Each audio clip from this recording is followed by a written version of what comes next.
Okay, we are finally starting this best of 5 series between 8th seed and 9th seed. Why is it best of 5, man? This is gonna suck. Talon gets banned away from Narrow, so clearly they're gonna be targeting him, so likely gonna see more bans his way. Could see something like Yasuo, Yone. Um, Outside of that, I'm unsure what mages he likes playing, but I'm pretty sure those are his main AD options. Of course, he does primarily play AD carries, so he could play AD carries such as things like Tristana, Smolder, and the like. But yeah, the expected Yasuo ban, Silas gets banned, which makes me think Red Side might be looking for a Malphite pick early potentially.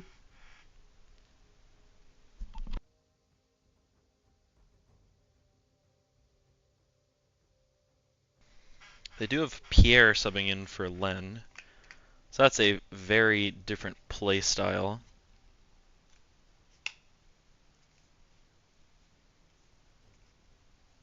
As the Nico also got banned away. I think that's more towards Cheney.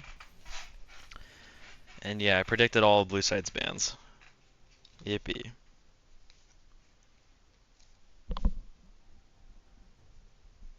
While Red Side could easily ban away a champ like Karma, Senna, Zyra, Seraphine, Mel, annoying mages played in the bot lane by Cheney. And instead we get another one. We get Lux. They probably should have targeted Kiwi since his champ pool is very small, or even banned Hardy's champs, but he's only going to be here for one game, I believe, so his bans against him would be more or less wasted after the specific game. As I believe Hardy primarily plays a Mumu. Red side should look to pick up a Mumu here, as that would take that away from Hardy. But Seraphine first picked. That can be... we're dodging. Okay.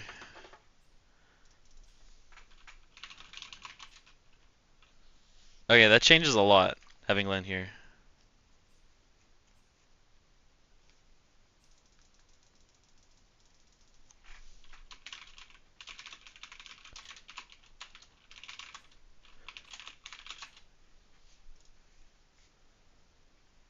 I don't see being online, so I mean, it seems like they're lying. He said 8:30. Do not wait. Fuck him. Yes, yes. Hi, Len. Oh, they started immediately. This lobby looks bugged. Hopefully we can get the bans through pretty quickly. Obviously they're going to be the same because they have to stay the same. Oh man.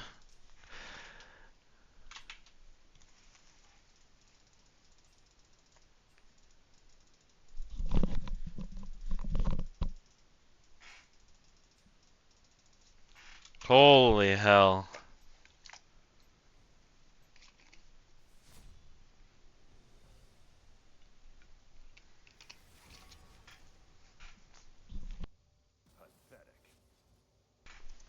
So the bans so far are Talon, Yasuo, Yone, and Silas, Nico, and Lux. Why is it taking us time to figure out what we banned? Oh my god.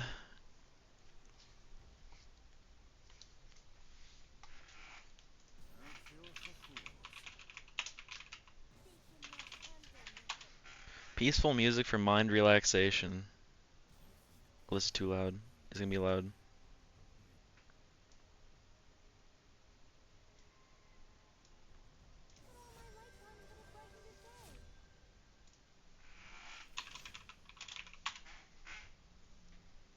Ah.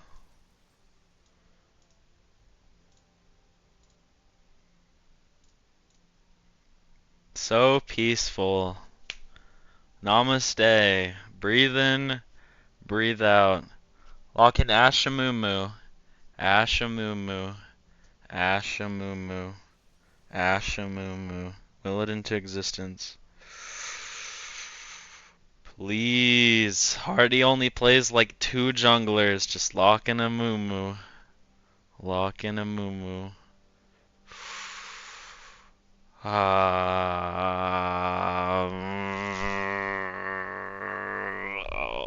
Mel. Josh is gonna play Mel. He's gonna get out poked by something.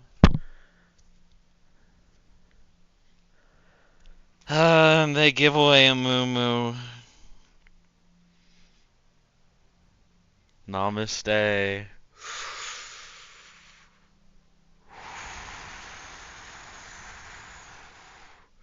Breathe in. Breathe out. And blue side got Ornn.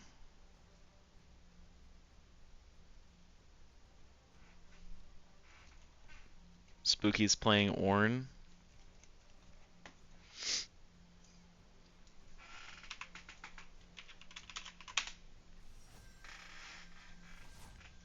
And Len's locking in Fiora. I mean, he does like playing it. Fair enough.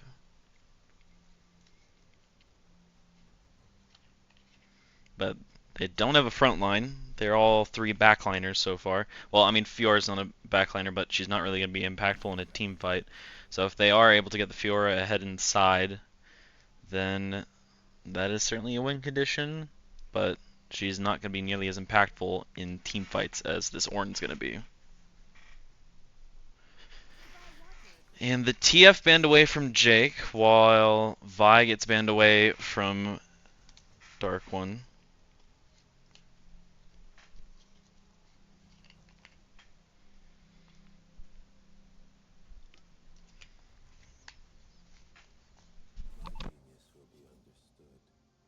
And they ban away one of Kiwi's 80 carries.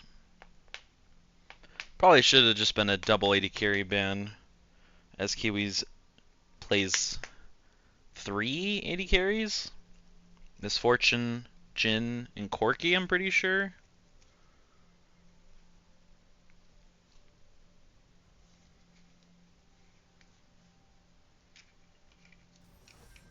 But they want to reduce Jake's impact in this game as much as they possibly can.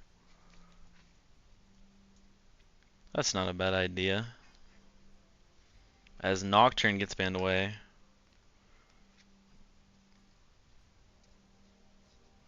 Curious to see what Dark One's going to pick this series.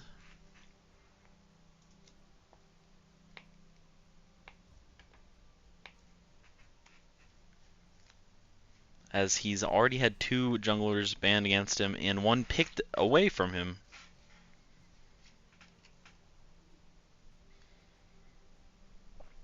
So he ends up locking in Zac, which provides them more of a front line and also some pretty good engage that they were lacking. Curious to see what lanes he's going to be prioritizing this game, as Misfortune is locked in.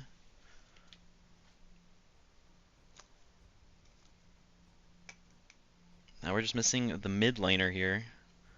It is going to be blind. It could technically be Mel mid, and they could pick support on 5 for red side, as Jake's going to lock in Xerath here. So far a lot of blue side's damage is magical. Misfortune does a little bit of magical damage, but she is their main AD threat, as Zed is locked in to the immobile Xerath.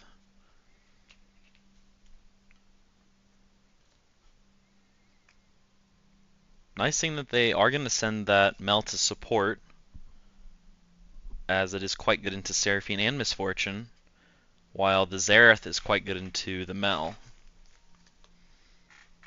So red side has pretty strong lanes. So if they are able to translate winning lanes to the mid and late game, they definitely have a way to win this first game. But their team comp is a bit harder to play. as blue side team comp all pretty much wants to do the same thing, which is nice, calm team fighting.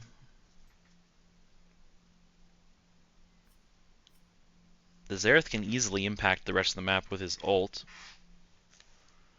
while the Zed takes a little bit longer to rotate to sides, but he can certainly punish the Xerath if the Xerath looks to rotate as well.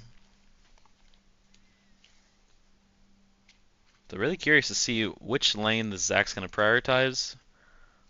I'd really like to see him prioritize top lane and grubs this game as a winning top lane, winning top Fiora, and grubs to boot would be pretty hard for everyone on blue side's team.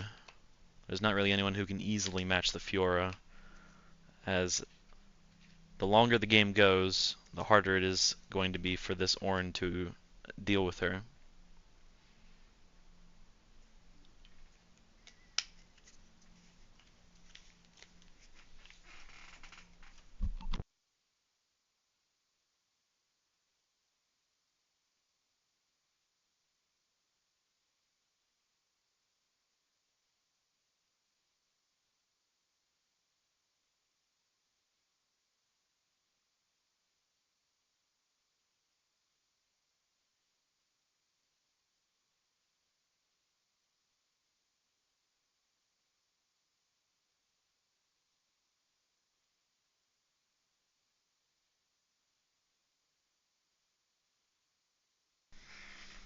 Oh, but now we wait.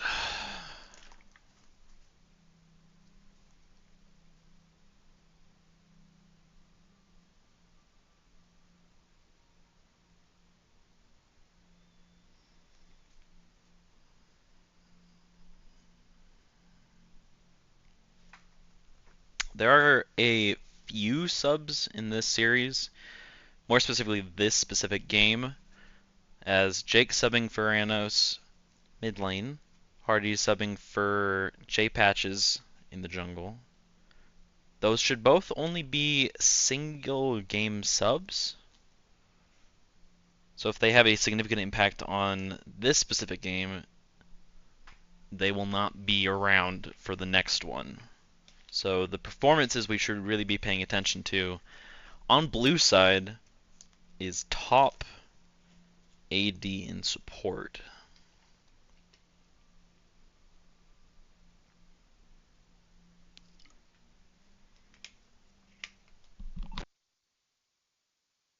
Hello.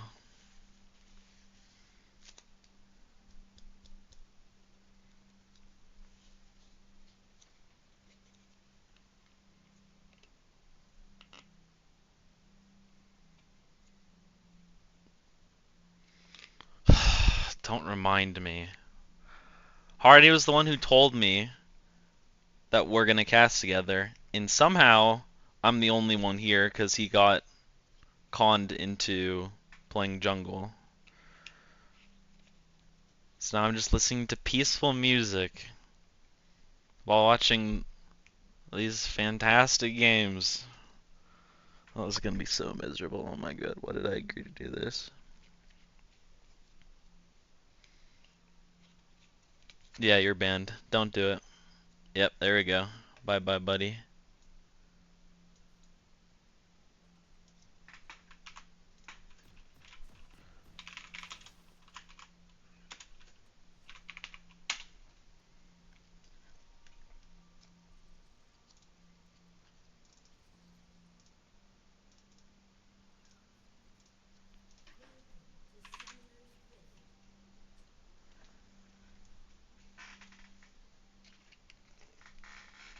So peaceful.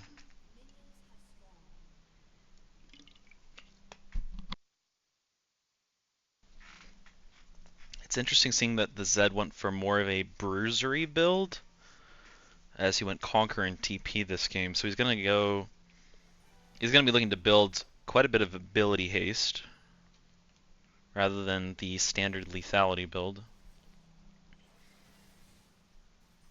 Both mid laners able to chunk each other a tiny bit, and it looks like both junglers are also doing very creative pathing, as the Zack's going to be starting on his bot side, looking to cycle his camps as fast as he can by starting the wolves, pretty similar to starting the chickens on the top side. But that does mean he's going to be pathing towards the Fiora, as that lane again feels like an alternative win con for red side. While the Amumu is pathing down to his bot lane, as we're already seeing the Misfortune and Seraphine pushing in pretty easily, as they are able to chunk out the Ashe and Mel. So Mel misses her Q.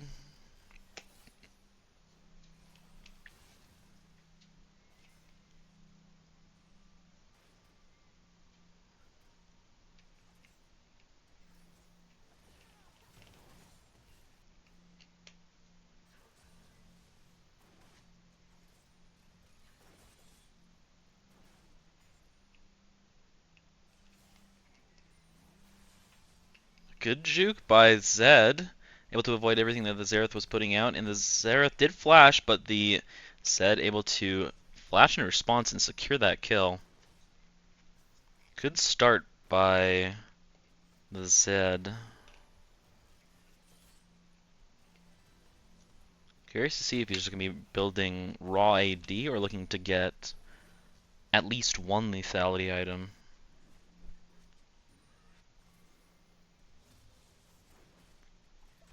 Both junglers closing in on their last few camps, as Moom is on Krugs while the Zack's on his red buff. The Wolf start does make him a little bit slower in terms of his clear, because the pathing is a little bit more awkward, but it means his camps respawn a bit better. And red side does know that the Mumu was on his Krugs, as the Mumu now goes for the bot crab.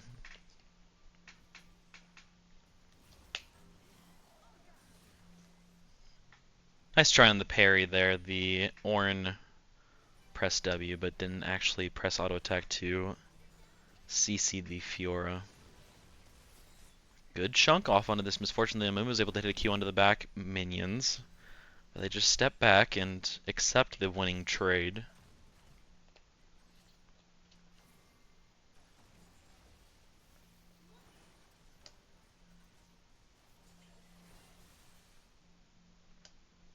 A lot of trading going on in the mid lane here.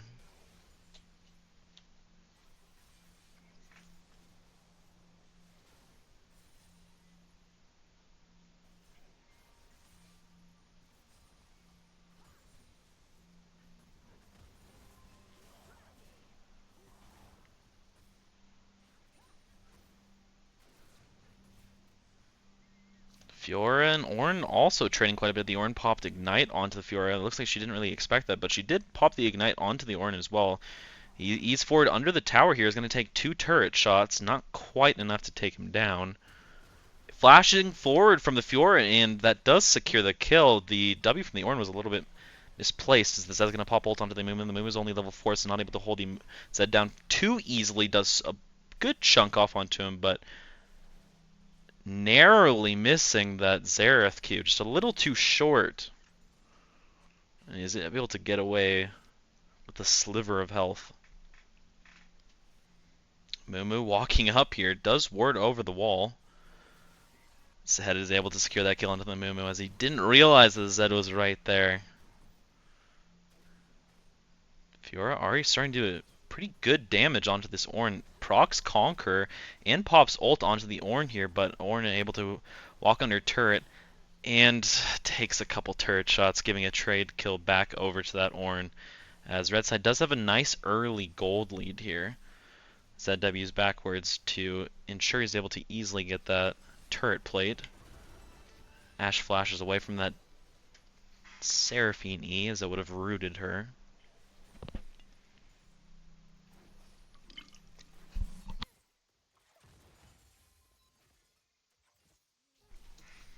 Now Zack's going to be starting up this drag. This is warded, but still the Mel and Ashe walk into that Seraphine damage.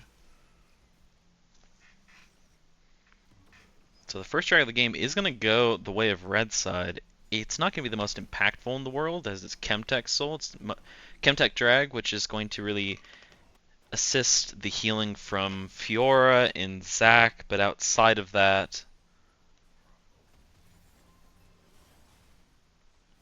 it's not going to be the end of the world for blue side to have to give that up early, as the Zed is quite far ahead of this Xerath already, so it makes sense for blue side to concede it.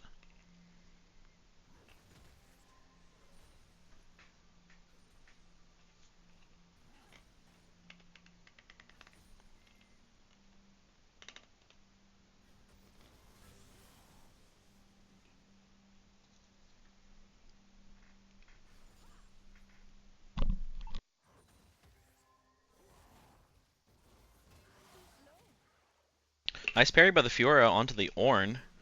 Is able to get a good chunk of damage. That early Tiamat is going to be pretty nice to be able to ensure that these waves are shoved in for Fiora. Maybe looking to press her advantage by influencing the jungle matchup.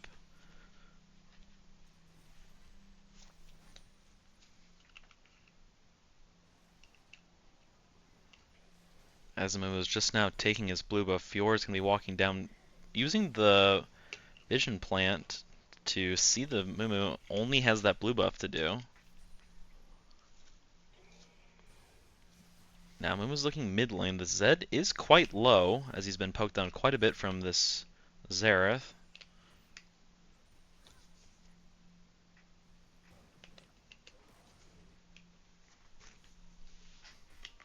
Oh, Fiora is going to spot the Amumu, but is really far forward. The parry is in the wrong direction, so the Ornn isn't going to get stunned there. The Amumu is now looking for something into the Fiora. The Fiora is going to be able to get hit by that Amumu ult and Ornn ult, which is going to give that kill yet again over to the Ornn. Now, Zac hit that blast cone, so, I mean, that vision plant, so blue side does know that he is down here. Ashe ult quite far onto this Misfortune. Misfortune had to flash away from that Mel E. Nice Zac-E onto the Misfortune and a Zac-E to pull her back. Flash forward by the Mel, but he didn't have E up, so a bit overconfident.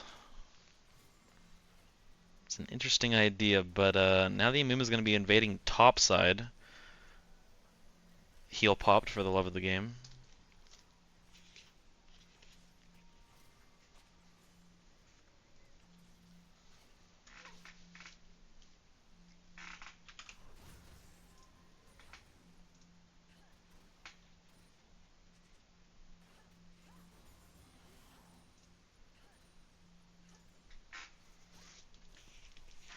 Oh, we're seeing a Xerath roam onto the Ashe and Mel and not able to avoid either of those Xerath ults. And so Xerath is going to be able to secure that kill onto the Ashe. Had both sums up, but the Zed's looking to secure a kill onto the Xerath here. Both of them pop their flashes quite early. Xerath E should be spawning coming up relatively soon. And is able to get it off, so the Zed is barely not able to secure that kill onto the Xerath. As he already completed his first item, is able to W over the wall there as the Misfortune and Seraphine roamed up. Fiora's trying to avoid the Amumu and Ornn, as the Zac's going to be looking for engage here. The Ornn's also going to be looking to get some good damage onto the Fiora. The Fiora uses parry. It's not going to be able to get anything done. The Fiora ult was onto the Amumu, as the Amumu is going to get taken down because of that Fiora ult. And now they're looking for something onto the Ornn, as the Fiora did get quite low, but she got so much healing from her ult, as well as from that Vampiric Scepter. So nice fight in the top side for red side. They are up about 1.5k.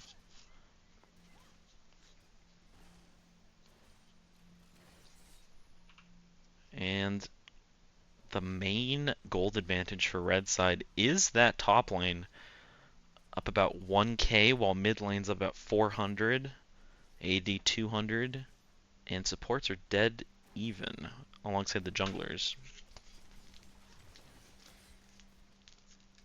That's just playing safe, seeing that her support is a little delayed, as Seraphine just now makes it to lane.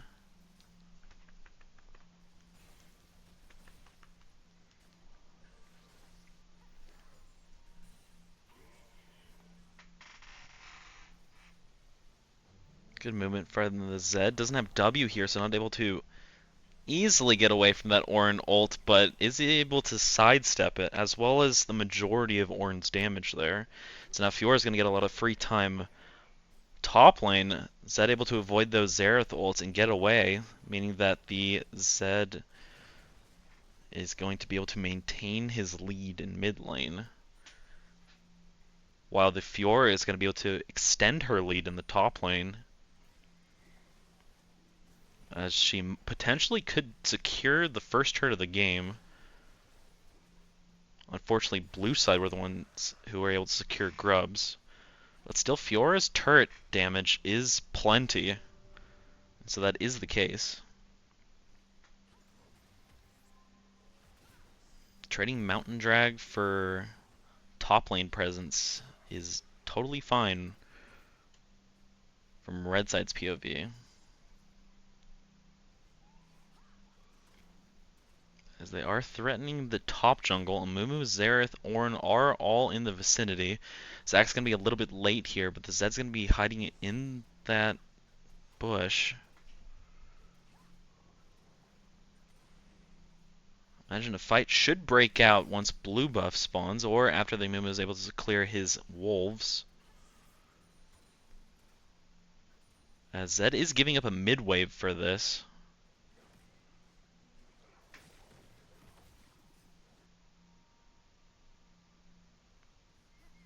Here comes Xerath, though. Nice ult by the Ashe. The Mel E goes far wide, as a Mel W is quite unfortunate, so the Seraphine was able to get her ult off, and the Ashe blew both sums there. So good response by blue side.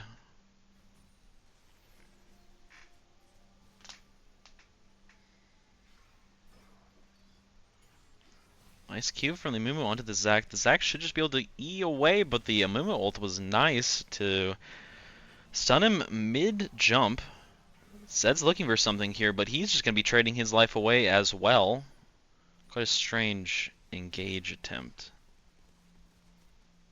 And now the gold is damn near even. Red side really needs to be playing around their strengths, more or less singular strength, as the Fiora is quite a menace, as again it's going to become harder and harder for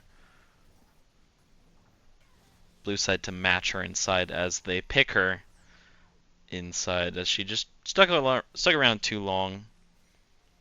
Blue side seems to be a lot more on the same page in terms of what they want to do, while red side is very disjointed.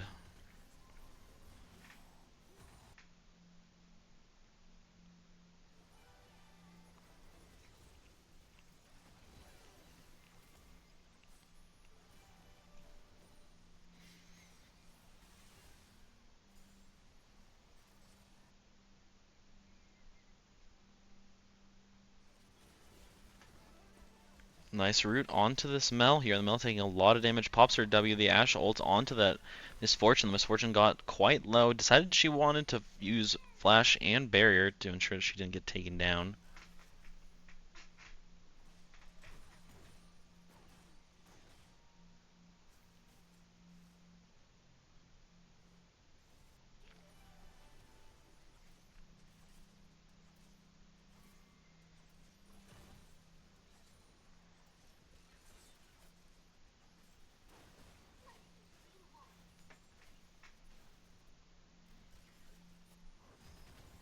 Ashe and Mel playing forward quite aggressively, as Mel gets chunked down quite low.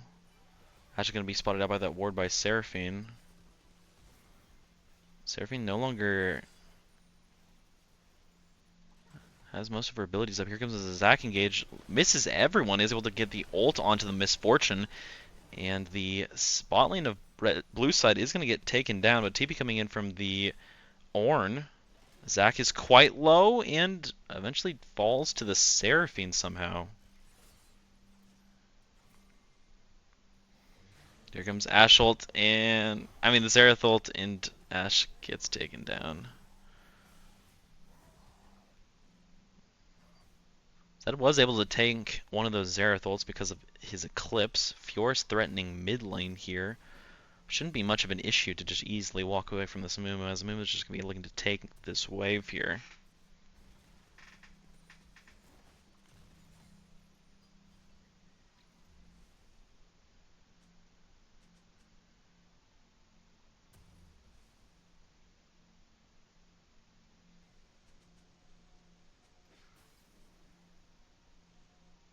Drag spawning in 10 seconds. It is going to be Ocean Soul. And a nice engage onto this Mel here as the Amumu's going to pop his ult onto the Mel, and the Mel's going to get taken down finally. A little bit of damage coming back onto the bot lane and jungle blue side. Nice ult from this Ashe onto this Fortune. This Fortune is going to get taken down quickly as the Fiora is going to be looking for a kill onto this Mumu. Mumu's going to flash over the wall. The Fiora flashed over to ensure that he couldn't get away. Xerath's just going to be sitting under the turret there. Potentially Fiora is going to be threatening mid-tier 2 again, while Zed is pushing in bot wave, and Ashe, Zac, Mel, well, Ashe, only Zac and the Ashe are going to be securing their second drag.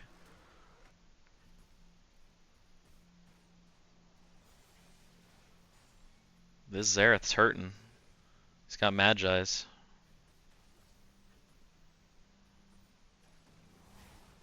This Ornn is quite far forward. Fiora should be able to easily punish him.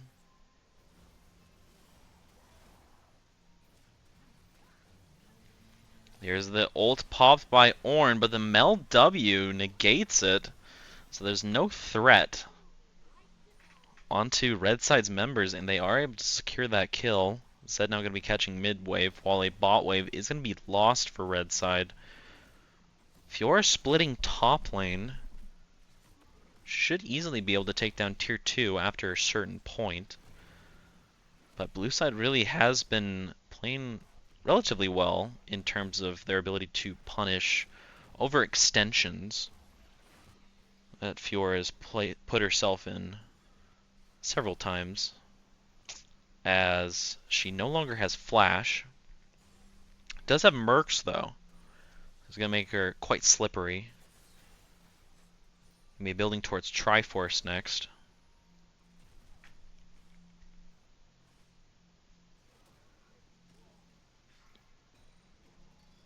As Red Side's sending a large portion of their team on the bot side of the map to try and play for this bot tier 2. Maybe they could look for a catch onto the Seraphine and Misfortune here.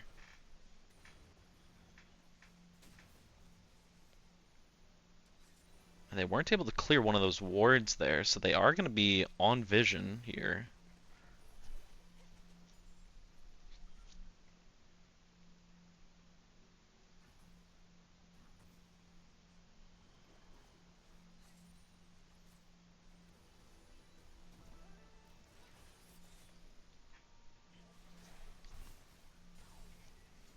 Fiora is in a bit of a pickle, is able to parry that Amumu Q, so she should be able to walk it out. As a Xerath able to avoid that second Amumu Q, very important, as we're just slowly whittling down towers.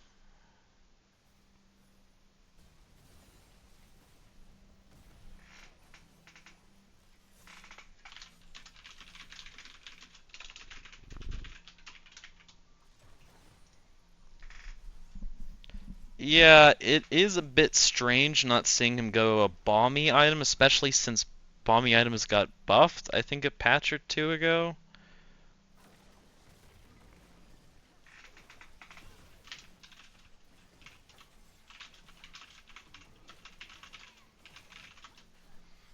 And now Red Side is going to be threatening Baron here. The Ornn is looking for a reset here, so he's going to be a bit delayed as the Baron goes down to 6,000 health. The Ashe ult and Mel are looking to zone off the blue side members as Baron, the smite was a little bit awkward, but they are able to secure that Baron as Zac's passive is exchanged for it.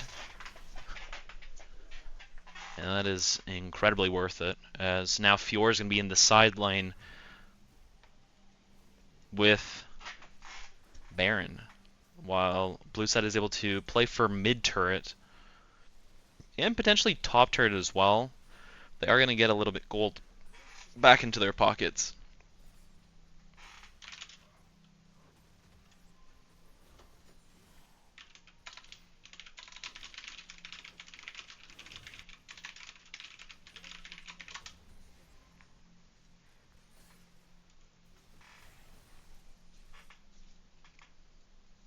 I really want to see red side. What team scales better? I mean, technically Ornn does, but Fiora is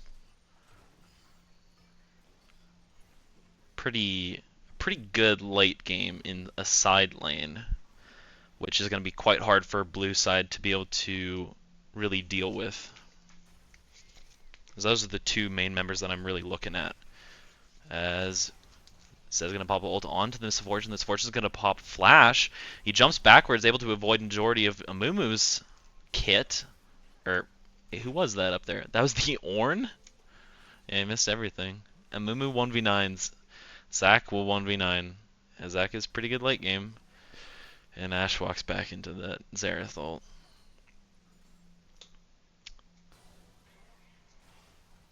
Gold back to even. Really unfortunate timing for those kills to go over to blue side. Would hope to see Fiora be looking for a pick somewhere. Looking for something out of the Misfortune. Up 4 levels. Misfortune walking straight into her. Doesn't have flash, doesn't have barrier. That should be a free kill. Maybe red side still looks to threaten this drag here. It goes down to 1400 and it goes at 4 HP, so the Seraphine was the one who actually secured that there. Neither Smite was the one that did it. As the TP coming in from the Zed, Fiora is going to be able to Q onto that ward, so she's going to get her Q back up relatively quickly. I smell W, but it's not going to be able to net anything. Ashe ult from base, so she's going to be stuck. And that's going to be a nice kill going over to the Mel there, as that's going to be engaging onto the Xerath. The Xerath had to flash over the wall. The Fiora is going to be living for longer than she should have, but a kill given back over to red side as that Mel is able to get a double kill there. Really want to see red side use, again, their biggest strength, which is Fiora inside, as well as even the Zed inside, as Zed's going to be building towards Black Cleaver, third item. I mean, he's going to be looking to play with his team, which is fine, but his job in this game is to pop the Xerath, the Misfortune, the Seraphine. I would have much rather seen him build Shield Break than Black Cleaver, as Ashe is finally able to avoid the majority of the Xerath ults and not get taken down. Did end up popping barrier. But yeah, the Zed and Xerath are both relatively strong. The Xerath is popping people from a mile away with Magi's. And the weakest member on blue side certainly has to be the Ornn, as Ornn's down about 70 CS, but he still has an impact in this game as his engage potential is quite decent.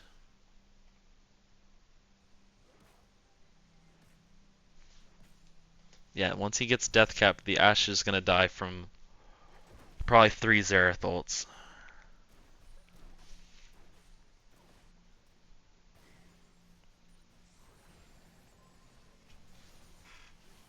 And now blue side has 5 members on the bot side of the map. Fiora is going to have to back away here. Zed going to be shoving in top side, looking to play for the top tier 2, as that should fall easily. The Ashe shouldn't be on a lot of gold here. Yeah, 600 gold. There goes the top tier 2 for blue side, as they are going to be spotted out there. The Mel W was popped a little bit early, so that means the Ornn is able to get his ult off, but he doesn't press R in time.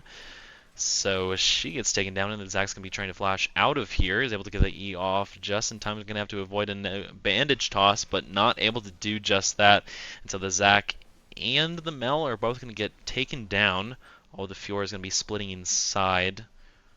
Looking to take some plates on the inhib turret, but the Xerath right there is going to make it quite hard. She was able to get that tier 2 bot turret, though. Xerath does have TP. Both solo laners for blue side have their TPs available. I'm unsure how you can tell if the Fiora has her TP available or not, but I imagine she does.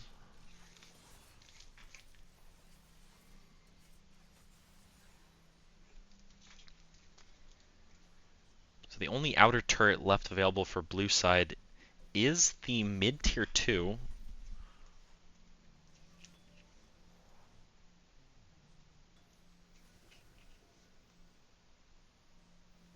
So Fiora's going to be pushing in this mid wave here. TP coming in from the Zed. Xerath Q is going to be used on the minion wave. There's a lot of shared XP. Side lane's untouched by either side. They are prepping Baron here. Fiora trying to force the wave into blue side. As Xerath Q a little bit short onto that Zed there. And this is not what red side's team comp wants. They really want to split blue side up as much as they possibly can. Fiora inside lane, Zed looking for picks. Oh, the parry was just not there. The Xerath flashed it just to be sure that the parry came, if the parry came out. Exactly, that's the problem with blue side's team comp and the biggest strength of red side's team comp. Len Low. I want to say ping diff. As if that Fiora is able to parry the Xerath E, certainly could have looked for something there, but just not able to get it off in time, unfortunately.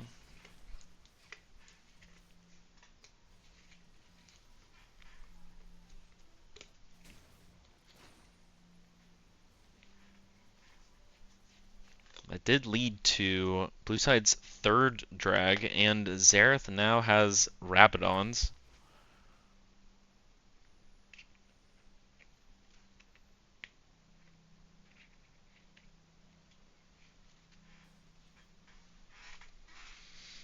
So at this point, I'm really begging red side to just split push, as Ashe able to avoid most of the Xerath ults. Gets hit by 2, gets hit by 3, and yes, that is enough.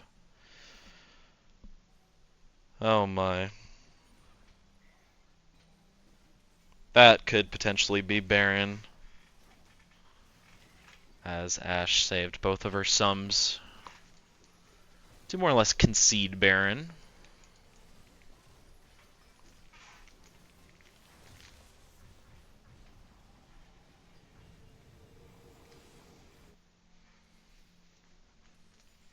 As Xerath popped TP just to make sure that the Fiora couldn't get anything going, as Zed is able to secure the last outer turret from blue side.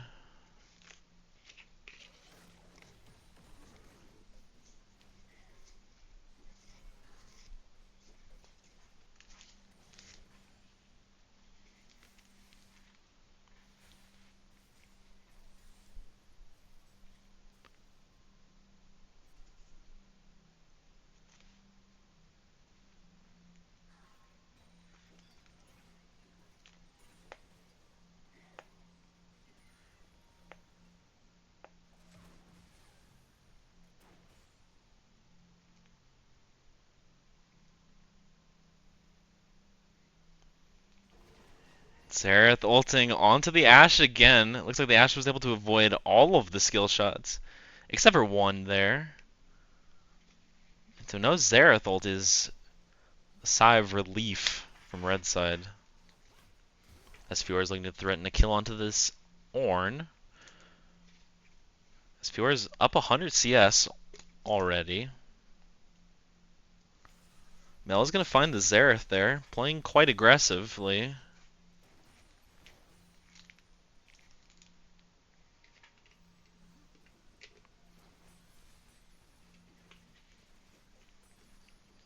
blue side just allowed to chill mid lane as an Ashe ult comes all the way from across the map. Zach held his E and didn't decide to engage there, as the Amumu is going to be held still for a long time. Gets a nice Amumu ult off, as well as a nice Misfortune ult off, but unfortunately the Mel W is going to be negating the majority of that. The Fjord tried to get something in the backline, but she was taken down by the Seraphine here. And now we're going to see a 4v4 low health bars from red side as Xerath nearly takes down 2 with 1 Q there. And that potentially could be game, as the Xerath had a significantly higher impact in this game than the Zed. Got a nice early lead, but wasn't able to use it for anything. And again, I really don't like this Zed build in this specific game, as his job is not to kill the frontliners. It is to pop the Xerath, the Misfortune, the Seraphine. And Black Cleaver certainly does not aid you in that goal.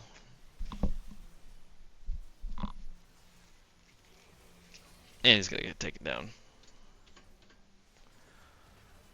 And Ashe tried to flash the Xerath Q, but still got hit by it. Here's an Ashe ult from base, and the Ornn was the one who actually ate it. Fjord's looking for something under their team, but she's the one who's going to get taken down, as now it's likely going to get kill over to the Zac, as the Misfortune picks up 2, and that is going to be game. The Xerath absolutely hard-fisted and clearly the MVP of this game, but he's just a Janalulu player. Flash forward from the Xerath. He secures another kill for the road. Just a measly support player.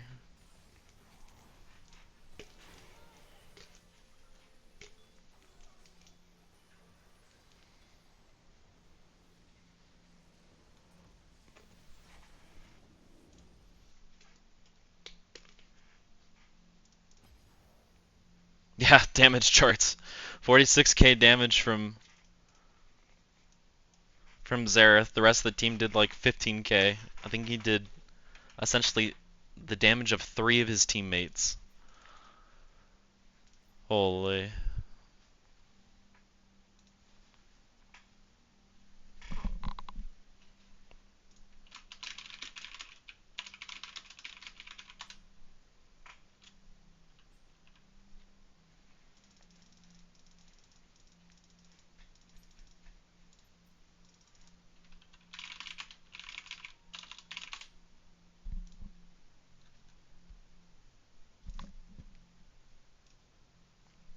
Oh? Hello, my sweet prince. Oh, I'm glad there's at least one other person in here. The Holy voice. hell. You got the Minecraft music going. I was like, holy vibes. Yeah, vibes were down when I was watching the champ select for game 1. Because it's so obvious that Hardy's going to pick a Mumu, and they have 1-2.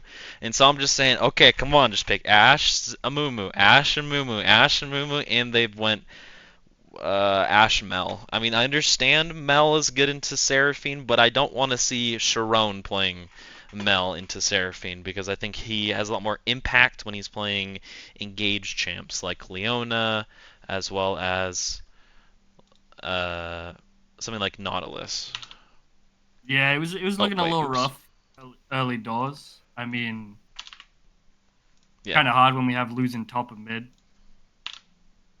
So it was like, we just need to pump the brakes. The second they gave us, we made a couple bad fights around objectives, and the more time you give us with our comp, we're gonna scare.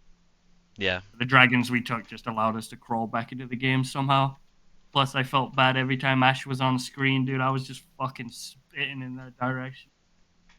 Yeah. Once you get over 10 Magi stacks on Xerath, it feels so good with the movements. Yeah, I really wanted to see the Zed play to pop you in every team fight, and he did in a couple, but when I saw him building towards Black Cleaver, I knew he didn't understand his role for his team, Mm-hmm. as he should be I mean, that was building. their only win con, right? So we kind Yeah. of calmed it. I said to Hardy, if I didn't have flash, Hardy just kind of held my pocket until my Yeah. flash is back up. The second my flash is back up, I'm good. I didn't even feel the need to go Zonya's that game. Yeah, you can just play really far away. The Zeds will be looking for more creative flanks to be able to get onto. Could have gone either And, way, though. yeah. And they really need to play around their other win con of the Fiora, as the Fiora was an absolute menace, and it's really hard for you guys to match her inside, because if you're matching her inside, then that means you guys should be, their team should be winning team fights a lot easier, or the team fights are a lot more manageable, because you are pretty much their whole team, and they weren't They should have doing won the that. game on first Baron. They should have definitely won the game on first Baron. They did nothing with their Baron. Yeah. Like, I'm the only one that can clear waves that game. Second they got Baron, we should have lost at least. They kind of just sat back with the Baron and didn't utilize it. Yeah, they just kept grouping for some reason when their 5v5 is a lot weaker, as like you guys have Ornn and they have Fiora, and I mean, again, Fiora should be the one inside permanently. She should never be joining a team fight. But alas. Game's the game. It was a good game. I enjoyed it. Godless.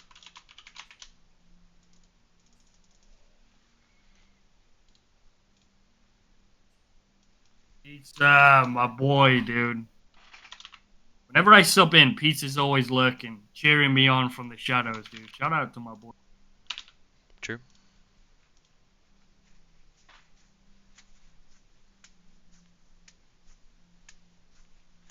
Pizza, aka bloated faker. What?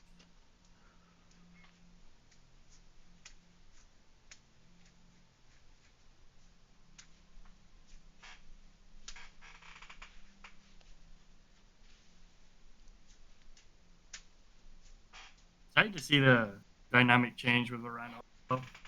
Yeah. I mean, the team I subbed in for, they're kind of fortunate. Spooky Action isn't shy on the mic. Mm-hmm. So even if his calls sometimes are questionable, at least somebody's commenting something. And they kind of all just listen. So it's kind of cool to get behind a little Zachary comms. Yeah. Nice. What were his comms when he went down 100 CS? Fiora's gonna be fucking big, guys. That was the comm. Nice. Mate. Whenever I sub, brother plays. Don't ask me. Just go. Holy. Just support, Pete. You know, it's easy to sub in when you're a Lulu Jana player. True, Lulu Janla.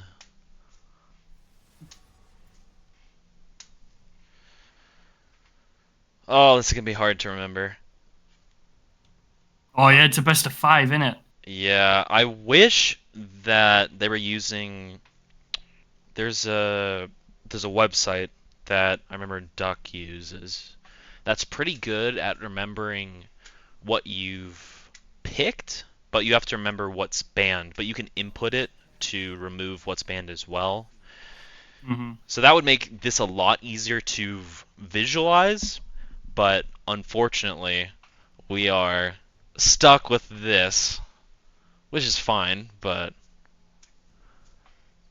it would be funny to be actually able to see the, 5, 10, 20. So we lost 20 after game 1. It's going to be 20 after, 40 after this, so it jumps 20 every time. Yeah. All I know is Nero's out of champs, dude. Yon Talon Yasuo's gone. He's cooked. Yeah, he's out of champs. He needs the Lechuche lettuce combo on the Gragas mid. Tony knows Tony knows how to cook something up. The Gragas mid, the Cannon top, the Rumble top. Hey, that brother cooks. Cooked. Yeah, the Corki and Hui band. I like finally seeing them target Kiwis, as Kiwi's champ pool is very small, so it makes a lot of sense to hit that. As the Senna also gets banned away from them, while the Leona and Rel were banned away from Josh. I don't think I've ever seen Josh play Rel. Probably would prefer to see a Nautilus ban, but still, denying those two engaged sports is a good look. They could be holding the Nautilus. You know, you never know. Our boy Hardy could whip out a little Nautilus jungle. True, true. He does it all. Does do it all. But then if Fury ban is their final ban, I don't think Nero plays that. I think he just plays ADs. I don't Yeah. know though. Maybe they I throw mean, Lexi on Brand here and put Nero on an AD carry mid. no, this is play-ins for playoffs. So this is Team 8, Team 9, seeing who's going to be the 8th team in playoffs. Hmm. So pretty important. It's a best of 5. Game 1 went over to Kiwi's Crusaders. fucking no. That's the one. Yep. They first Caitlyn picked going to be picked Caitlyn. up. Yeah. Again, I would have preferred to see Lexi on the Brand and let Nero play an AD carry mid because, as you were saying earlier, I'm unsure what Nero picks now that so many champs are gone from his pool. Yeah, and correct me if I'm wrong, Jinx is still up. That's arguably Kiwi's last ADC on the table. Uh, I thought Kiwi's champs were like Jin, MF, and Corki. I hadn't heard about him playing Jin MF Jinx. Jinx was my understanding. I mean, he was talking about his Jinx last game too. What was he saying? My Jinx nasty, bro. He said MF for Jinx here, bro. MF for Jinx. Let's get the MF, dude. We got about 28 lockdowns. Hell yeah.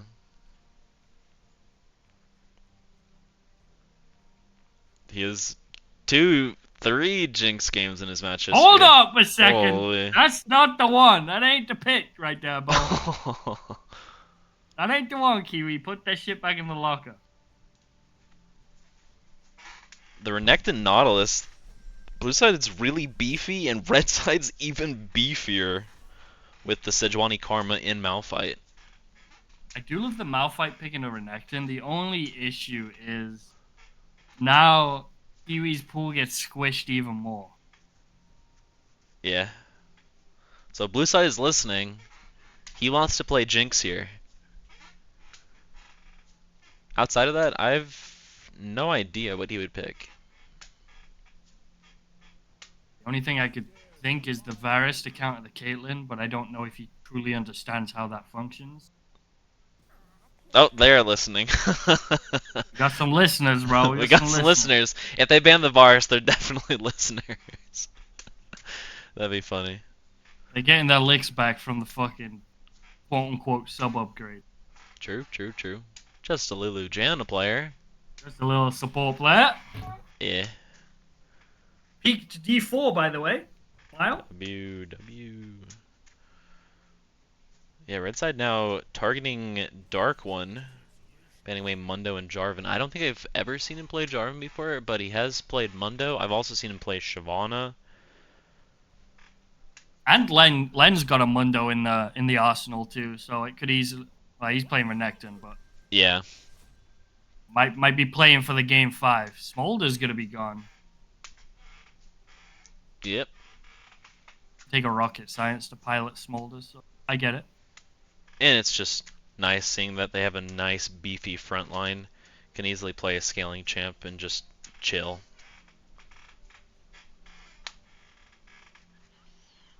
Should see an 80 carry picked here. It is so strange that they blinded both jungle and support as the Ziggs is locked in. That could be 80 carry or mid, but I don't think I've ever heard of Kiwi's Ziggs.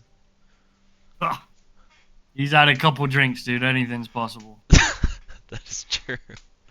He was talking to himself for 5 minutes before game 1. Really? Yeah. That's why he's the best. As Victor gets locked Never in do it. response to that Ziggs.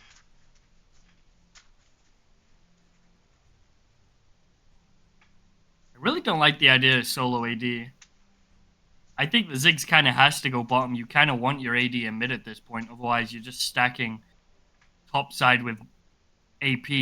And it just feels so bad. Yeah. Especially since they already saw the Caitlyn first pick. as Volibear get locked in. That's a little bit more damage. Well, also pretty decent frontline. I imagine he's going to be going a squishier 2-item spike build. But we'll see. As Volibear is pretty decent into champs that take a long time to kill you. As Tristana locked in last. Again, I actually kind of hope it's Triss mid. Yeah. Trish can Really do. definitely punish the Victor mid lane. Yeah, Victor struggles early into Tristana. Like the trade pie, just all in level 3 with Tristana, and Victor just doesn't have the damage to match. Yeah, and even the Tristana has pretty good wave clear early as well, which Victor doesn't really match until he gets his first evolution. We'll see. We'll see. But it is interesting seeing that the Sejuani was locked so early, yet they only have one melee champ on their team. So curious to see if the Sejuani is going to be prioritizing the Malphite lane, but that seems quite silly. Yeah, again, it's going to be interesting. I definitely think blue side draft was better. Without a doubt.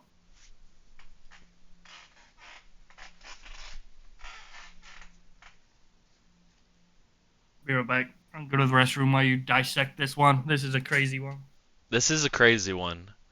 I personally like Red Side's team comp a little bit better since their team comps. I mean, both team comps are relatively easy to pilot, as they both have pretty beefy frontline. Blue side has the Renekton, the Volibear, even the Nautilus, as well as the Victor and Caitlyn backlining. So about like a 3-2. That's how team fights should look, as the engage is primarily going to be coming from the Nautilus, unless the Renekton is able to get a easy slice and dice to be able to engage onto the backline of red side, but I don't foresee that happening easily. And so the Nautilus Hook and Nautilus Ult are probably going to be their primarily engage forms. Red side also very similar, as their front line is made up of the Malphite and Sejuani. The Karma is going to be providing pseudo HP in the form of her shields, and so that's going to be something that Blue Side is going to be able to have to figure out how to address as the game progresses, as a tanky Malphite and tanky Sejuani with additional shields on them is going to make it incredibly hard for them to get taken down.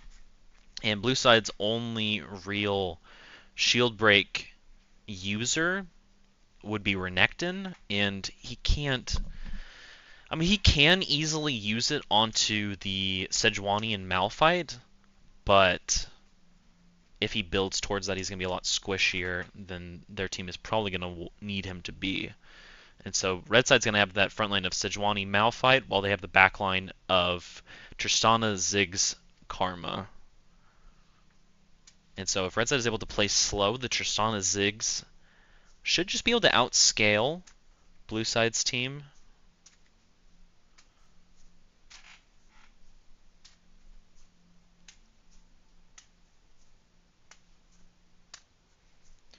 Yeah, Red Side has really good pick potential with the Malphite Sejuani. Even the Tristana is pretty good at rotating around the map. Curious to see if he's going to be trying to influence the map early, as he should have power over the Victor until Victor gets his first evolution. So we'll see how aggressive the Sejuani is looking to play. Of course, Hardy doesn't really play jungle that much, but if the team is going to be calling for aggressive plays, then he'll definitely follow.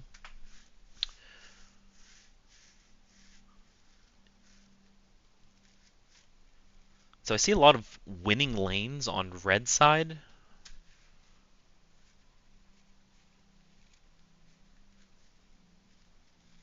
So we'll see. We shall see. Ziggs Karma into Kate Nautilus. The discrepancy of range versus melee support should be enough to see some sort of punishment. So we'll see if the junglers are going to be looking to invest time in the bot lane this game, as it is going to be Tristana mid. with Domination secondary, so not going to be going any sort of scaling runes.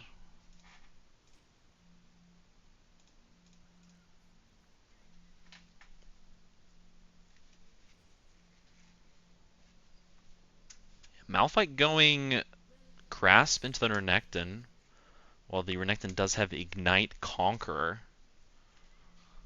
So yet again, going to be looking to kill him in lane. While the Ziggs has TP, means that the Tristana didn't have to take TP. Yeah. It was hard to tell exactly who's going to be playing in which lane, but it makes a lot of sense to have Ziggs bot lane while the Tristana is going to be mid lane this game. Yeah, it's going to be hard. Nice hook from the Nautilus onto the Ziggs already. Good poke. And nice Kaelin Q. Now, curious to see how Lexi's going to be positioning in this lane, as into his Ziggs, you really don't want to be stepping next to the minions. As a nice Q onto this Ziggs, as Ziggs gets chunked out quite heavily. Level 1 has to blow the Karma heal and both of his pots.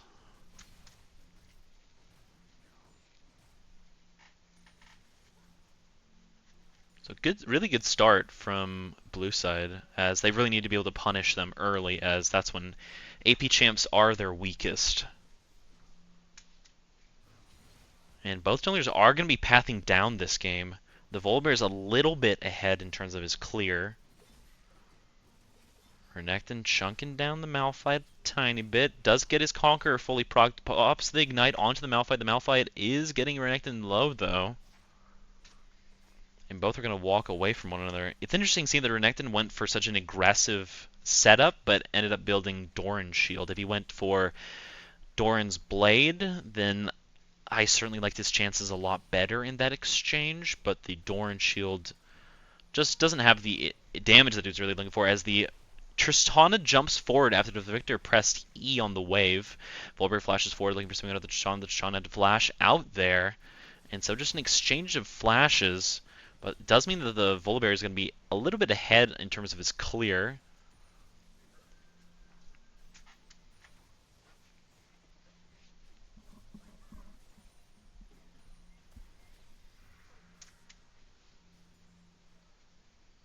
Now Nautilus just walking up and mogging the Ziggs, as Tristana's getting quite low. Did pop the barrier there to ensure that she couldn't get taken down, as the Victor flashed out. Very low on mana there. And just a bit too greedy. Probably should have looked for a recall there, as the Karma's going to be rotating up here. It isn't going to be known by him, as the E's a little bit short onto the Tristana, but the Tether is going to hold this Victor still. And the first blood is going to be going over to Sejuani. Not who you really wanted that to go on to, but still, it's first blood. I need the stream, Brett. Am I not streaming it? Oh, it died for some reason. Weird. There you go.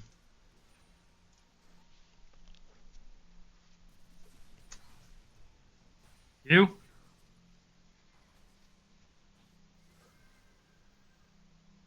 Oh, Volibear a little bit scared of this Karma stealing the bot crab, but he is able to secure it. Potentially could look for a double crab here, as the Sejuani is still a little bit delayed on her jungle clear.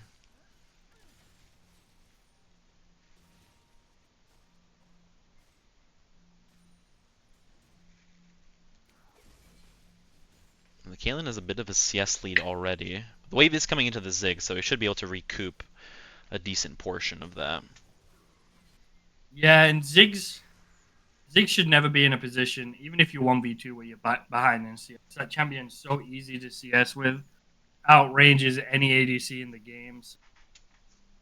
I hope that gap closes relatively soon, especially because they now have the tier, so it should be easier for them mana-wise. Nice hook from the Nautilus onto the Ziggs. And the tether from the Karma motivated that Kaelin to pop her E. So they're not able to truly capitalize on that.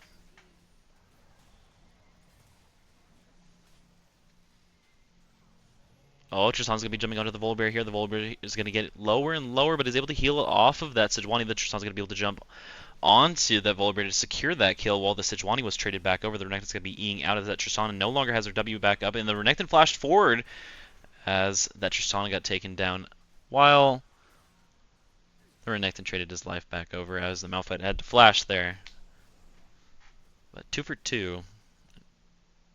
Would love to have seen Malphite to just walk top and allow Victor to walk back mid. Victor's never going to kill you in that situation. Would love to have seen him walk top, break the chase a little bit sooner so we can get the recall and get back top to catch the wave sooner. All in all, not bad. And I think that actually benefits blue side here, just because for Victor to be able to pick up an early kill like that and be ahead 20 CS, this Victor's got to be feeling in an extremely good position. Going to be able to get that evolve real soon. Going to be able to stop Tristana, able to push him in. Going to have like permanent lane prio to be able to move with this Volibear. Up to ult the wave just to get that prio. I think he wants to be messing. Yeah, a little bit strange seeing him trying to trade back onto that Tristana there as a... It's just not going to achieve anything as he had pretty much no mana and when he popped his ult to be able to reset, so finally able to get that reset off. It's a blue side's mid and bot lane, both looking pretty decent so far. Oh, let's hook some minion. But he's been pretty good on his hooks this game as the Tristana gets chunked down. Quite a bit of the Volibear is going to be leaping into the Tristana. Tristana does have ult, so she's going to pop it onto the Volibear.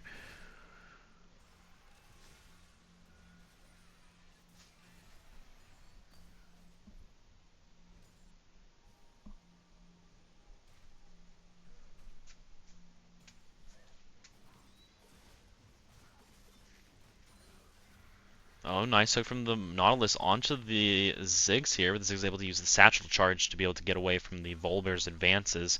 But blue side does have Prio mid lane, so they should be able to take this first drag. Grub spawning up in 45 seconds. Karma's still trying to get something done here, is able to narrowly avoid that Nautilus Q.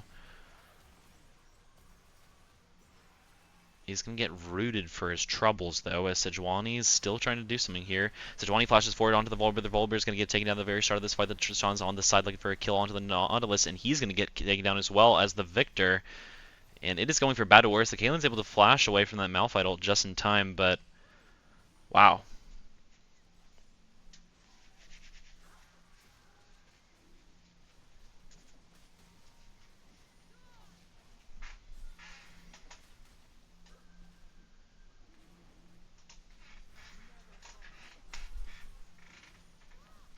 So now red side able to secure the first drag in the game for themselves, as that Tristana flank was just something that they certainly did not expect, as that Volibear got way too low.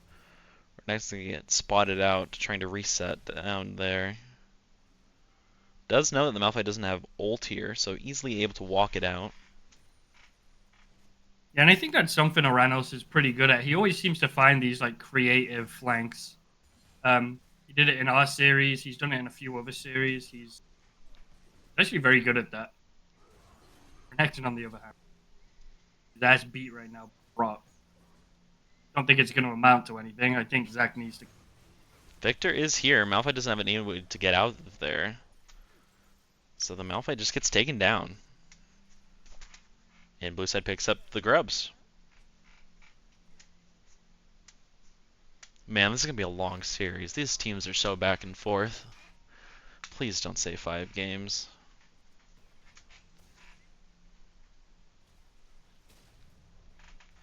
Karma rotated up to in an attempt to assist with the grubs, but was just a bit too late. So the Zig's on a little bit of an island for a short period of time. Renekton was able to finish Cleaver here. Should make it a little bit easier for him to lane against this Malphite, but still, the Rock is totally chilling. Yeah, and there's something to be said. Malphite just needs to be able to ult the Victor this game, and I don't think anybody else can kill him. You get some armor shred from the slice and dice on Renekton, but I ironically think Malphite ego is absolutely crazy this game. It's really good into Volibear. It's obviously good into ADCs like Caitlyn. It's good into Necton. So I think as long as he ults Victor, and that's the priority target, and Tristana or Ziggs ult is able to follow up and they can find that, it's going to be a deciding factor this game. Zonya's being a must for Victor, obviously. Yep.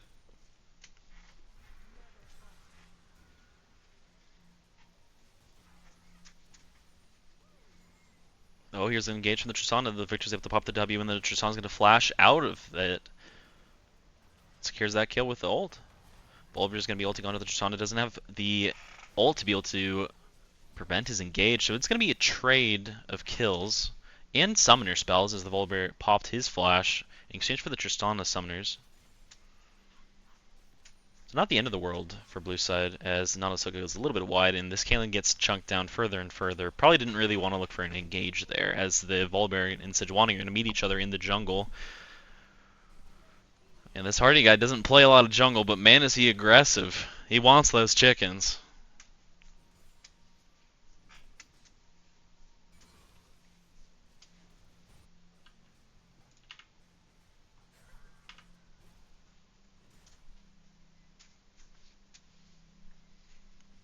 No objective spawning for a minute 30. That's going to be Hextech drag.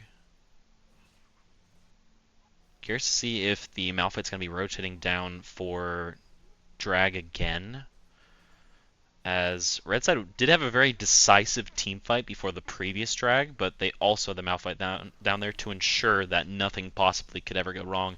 As Renekton gets lower and lower, once his rage dissipates, I imagine Malphite could look for a kill here, as he does have his ult, but is quite low on mana. Here comes Sejuani. There's a flash ult from the Malphite. Renekton is able to pop the ult just in time to be wasted alongside his ignite.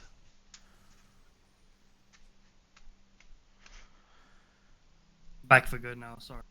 You're good. And it's interesting seeing the Renekton build, as it looks like he's going to be building towards Spirit Visage. Going to be building a bit more tankier than I had initially expected, as he doesn't really expect to be able to secure a kill in the side lane, at least how things currently stand, without any outside influences. And nice, I'll just hook onto the Ziggs. The Ziggs potentially has Satchel here, not able to get it off. And nope, there it is, as the Satchel was able to get popped just in time to pretty much negate the Nautilus ult, as Nautilus hook also missed, and flashed forward onto the Karma. The Karma ended up flashing out. The Volibear's going to be looking for something here, as he does have ult. The Karma is going to get taken down at the very start of this fight. The Zig's going to be trying to get away. He popped his Satchel, but now the Volibear's ult is running out on the turret, so he's going to be taking a lot of damage. Sejuani should be able to secure this kill here, and she does just that, as the Ziggs is relatively low, but just stuck around a little bit too long, as the Tristana and Victor are both waddling their way down river to try and get some kills here, as the Ziggs is getting so low. The Sejuani ended up flashing out of there, as the Caitlyn's not able to... Oh, Kiwi. Nice key from the Caitlyn to be able to secure that kill into the Ziggs, as he stuck around a little bit too long.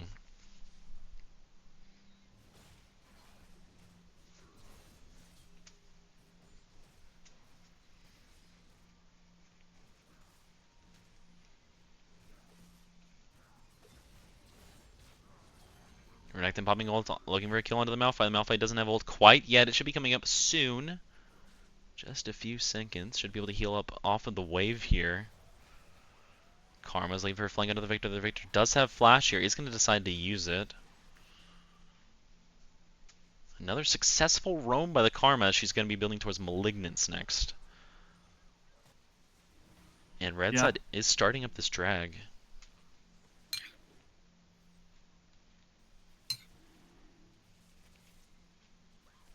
Bit of an awkward position. The Caitlyn is threatening the turret instead of rotating the drag, so that means they are going to concede it. But going to extend her CS lead to nearly 40 CS.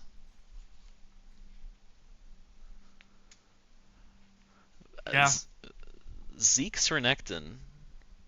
Zeke's is good. That's like one of his best items. It's definitely but interesting. Ironically. Yeah. It's so cheap. It works extremely well with the ult. Renekton relies on his ult so heavily. It's a lot of the Renekton one tricks are building it right now. It's super good. Hmm. But I would have liked to have seen a Spirit Visage because I think, you see so many APs on the enemy team, and it only further amplifies the healing that comes from your Q if you find a nice little clump. So it would make Renekton extremely tanky. I wouldn't be surprised if he goes like 4th or 5th item. Yeah. Nice hook from the Nautilus onto this Karma here. Pops ult onto the Ziggs, though. Looks like he was trying to hit the ult onto both targets, but unfortunately the Karma was a little bit to the side there. It's not going to be able to get anything off of that. As Blue side potentially could look to play for Herald here, as the Victor is pushing in mid lane. But the Volberg is going to be spotted there as Sejuani is looking for a reset. Yeah.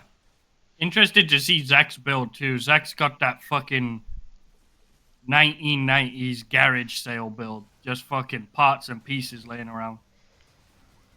Yeah, Volberg's looking very engaged on the Malphite. The Malphite is, again, quite tanky. He's just able to walk it out. So you're right, it was the Zeke's Convergence, as the Tristana's going to be jumping onto this Victor here, is going to be stunned down by that Victor W. I'm surprised it even works. That ability is so ass. But a good trade forces the Tristana to pop her ult, and now we're going to see a big, beefy fight in the top lane between the two heavily, quite tanky members of both teams, as their Nexus is going to be living in the middle of these two members, as the Karma is going to be up here, but the Victor, in response, is able to make this a lot more favorable for blue side. As Karma does a decent chunk of damage, but not nearly as much as the Victor, but at the same time, Tristana is able to secure mid-turret.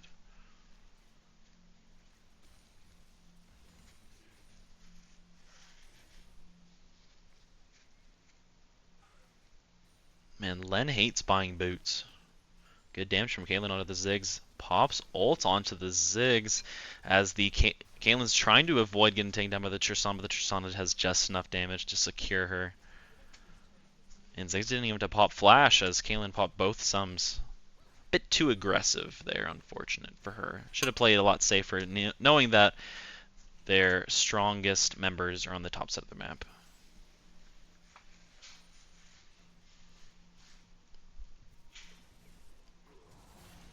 And Renekton's going to flash murder the Ziggs.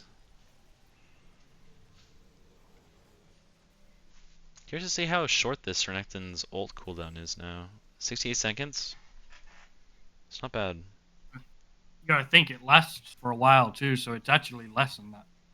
Yeah, probably closer to 60 seconds.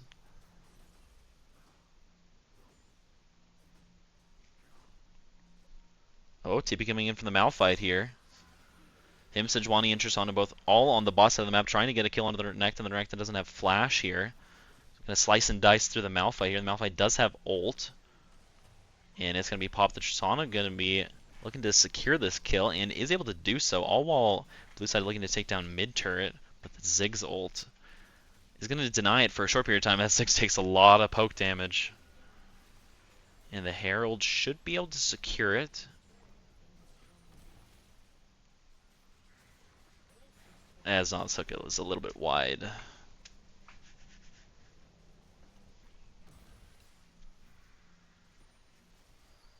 This is very greedy from blue side, as the Volber is going to be spotted by the Sejuani Malphite. Malphite doesn't have ult here. Sejuani does have ult. The Volber is going to be popping ult. Tristana on the side is going to be able to blow up the Caitlyn after that bomb eventually gets blown up, as Victor falls soon afterwards, and the Volber also falls, as red side looks a lot more on the same page in terms of what they want to do, while blue side is just sticking around way too long.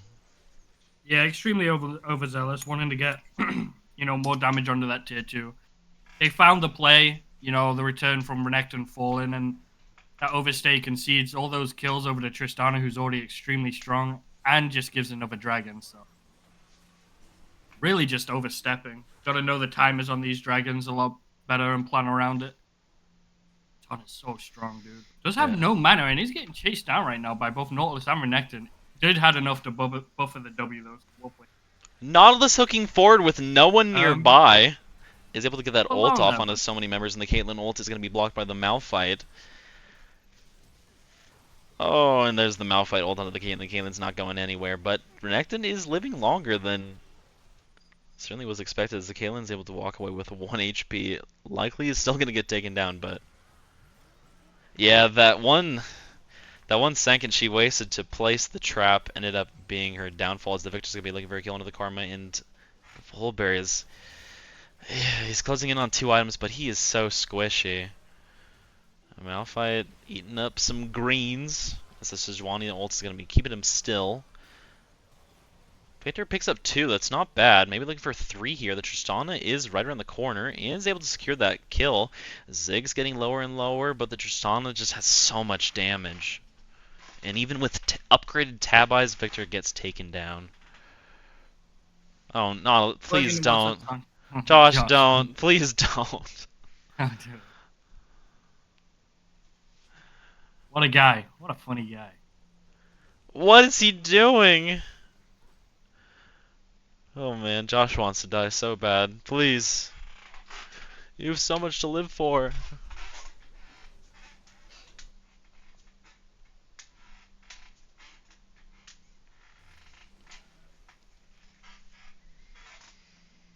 Yeah, 3-item Tristana.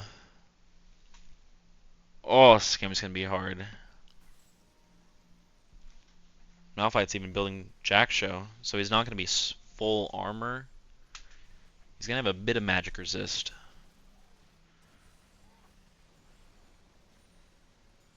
Yeah, the Volibear's on his way, but he's still quite squishy with Dusk and Dawn and Navori.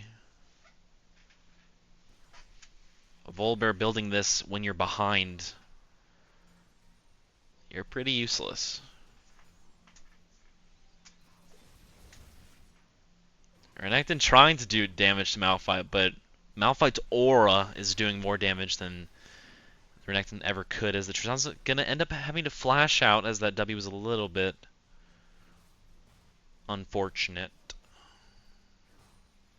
The problem with this Renekton build is if you're looking to want to stay into a side lane, play into the Malphite, you need like ball. Yeah. Like you can't build Cleaver Zeeks and want to be in a side lane. That's a I want to group with my team type of build. I don't know how successful you're gonna be in the side lane against this Malphite. I don't even know how successful they can be as in a straight up 5v5. Yeah, they need to find a creative angle where Malphite doesn't have TP or isn't able to match the roam. If they Need a can, miracle, truth be told. Tristana's going to be jumping onto the Victor's taking a bit of damage, and so Tristana's able to get that reset from her W, and eventually take him down, as her next is going to get taken down also eventually. Making plays on 2 sides of the map's never a good sign. It's typically concede one side and make a play on the other, but... Oh no, and the Volibear's trying to get engaged onto the Karma, but the Karma's healing off him, as the Caitlyn's also getting taken down near mid lane by Sejuani. Vibes gotta be low, dude. Yeah. Oh, and Volibear died in there somewhere. Astrasan's going to be taken down top turret. Soul spawning for red side in 50 seconds. They could also look for a quick Baron, as this Tristana absolutely shreds objectives.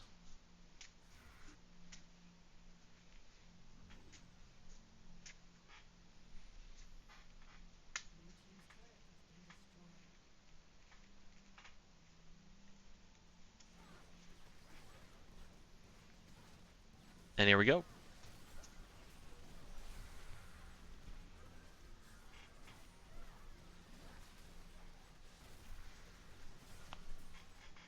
There's nothing that blue side can do there. They're just going to have to stand and watch as red side secure the first Baron of the game.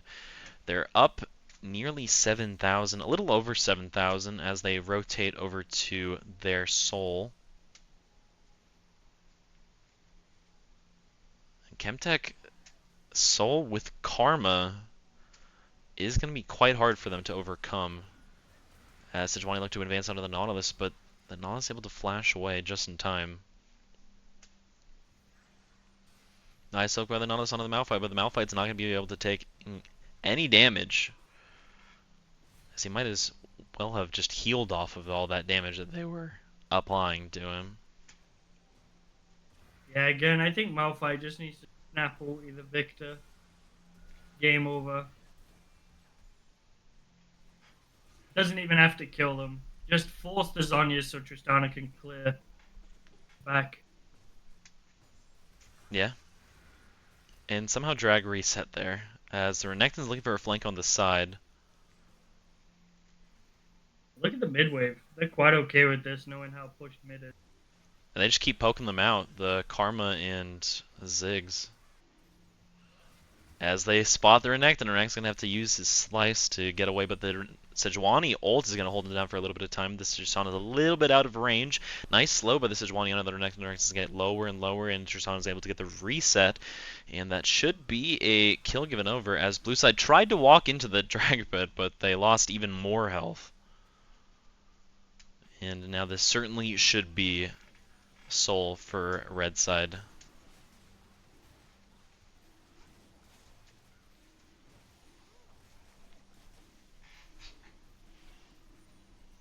The only unfortunate thing for red side in that exchange is, oh, Malphite flash ult onto the Caitlyn. The Caitlyn's gonna flash, trying to avoid that Ziggs ult, but just not able to get enough space, and Malphite's able to just walk at her and take her down.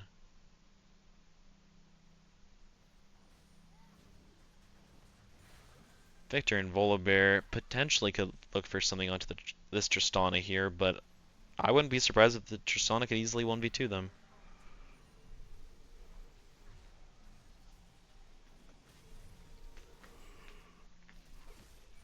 It's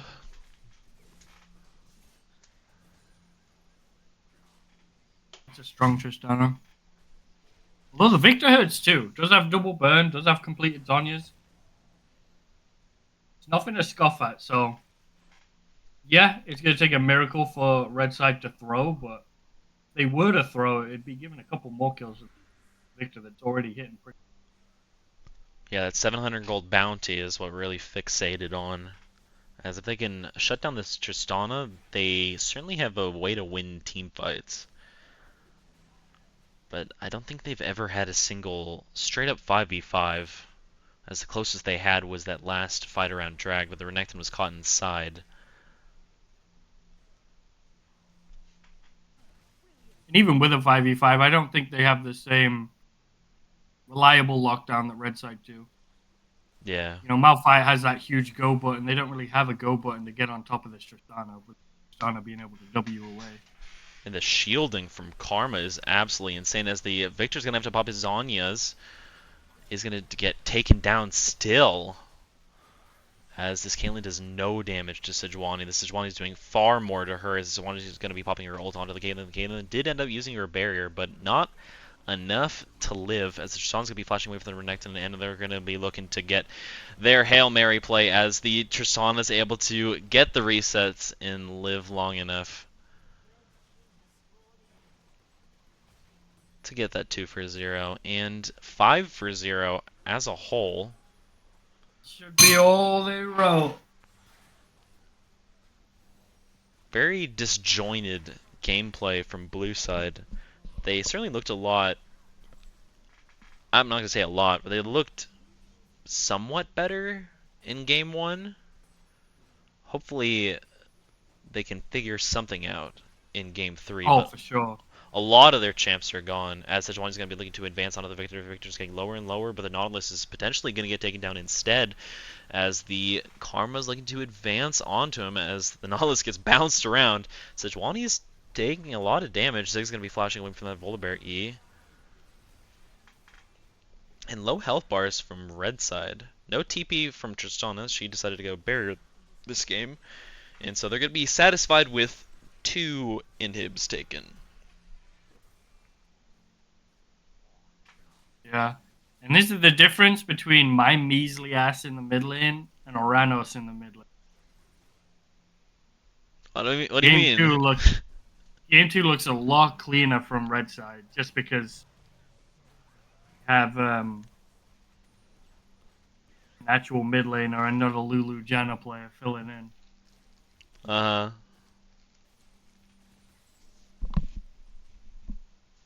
Full build Tristan with GA now. Oh my goodness. He is a menace. Karma They pushing just in bot lane. just Oh, stack up and walk down mid. Like what? Blue side can't even breathe in the direction of red side right now. level 17 Malphite walking menacingly at the level 11 Nautilus. And they're just gonna play Want it to slow. solidify it. Yeah, I gotta go for the Baron. I don't think they need it, but I get it. You know, this is the play-ins. They want to be sure. The last series they played against this exact team that got 2-0'd by them. Spooky in that time said that, hey guys, we can play for fun. These games don't matter. Spooky come right there.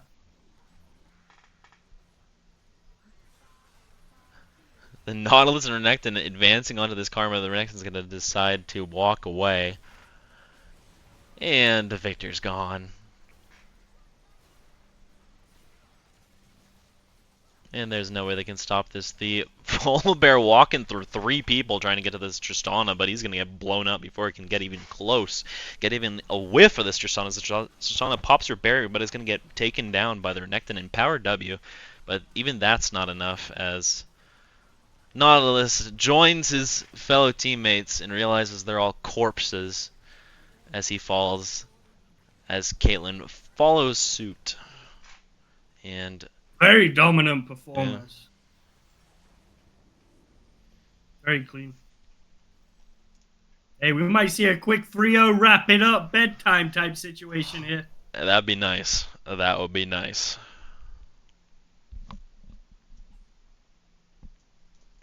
Curious to see if J Patches is back for this one.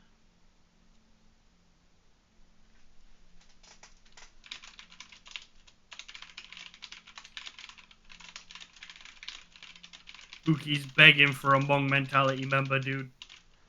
He hopes J Patches is still driving. True.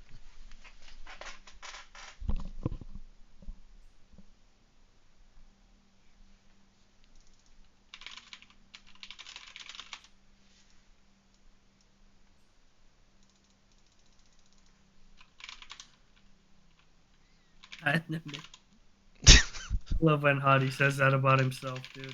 That's aura.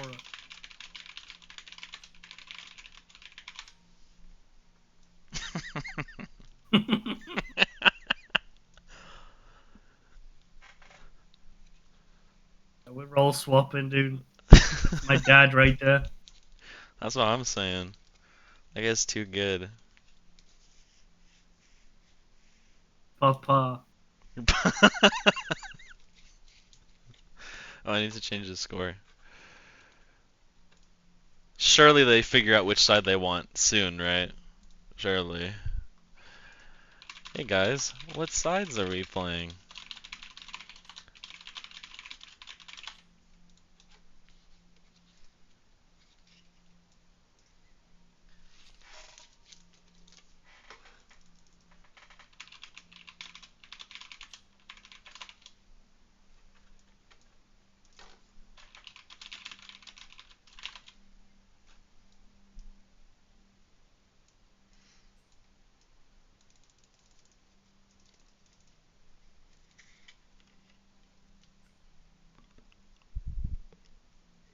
My team got hit by a truck. I can't hear them.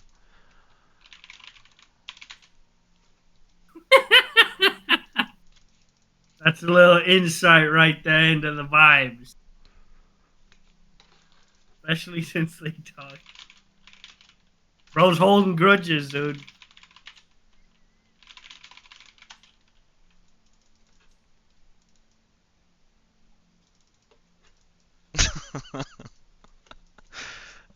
Yes, it is Kiwis. It is a good game plan. They just should have done it game 1, so that's he couldn't play a single one of his champs. But they let him play Misfortune, and he looked fine. Game 2, you could obviously see he looked a lot less comfortable, as the Ziggs is definitely not something that I associate with him. So very I don't think curious. he associates it with him. Yeah, probably not. But there's a lot of people who are honestly already kind of banned out. There aren't a lot of picks that I think Josh has left, Nero has left, Darkwing has left, Lexi still has picks, Len still has picks. Hardy plays it all. He does it all. Endless I want to Jankle. see the Hardy Warwick, dude. Hardy Warwick. That's True, a true, true, staple. true, true. The That's a few fans. seasons back.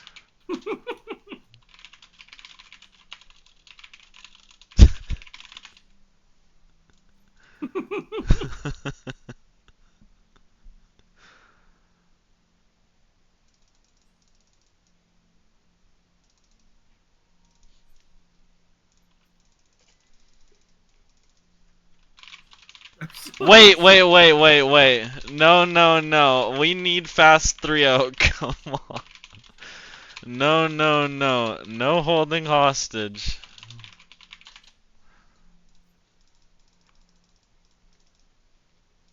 We have an inside man, dude.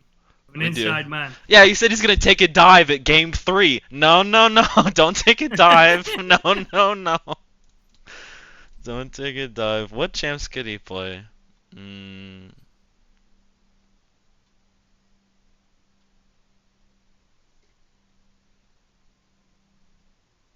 Rammus.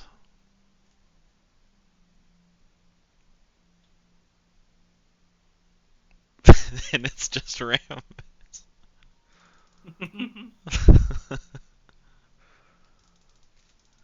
41.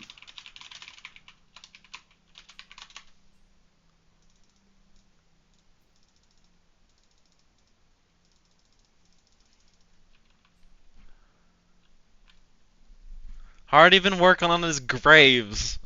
Yeah, man, we really want to lose. Holy. Please don't hostage. Please just win. No for fun games, please.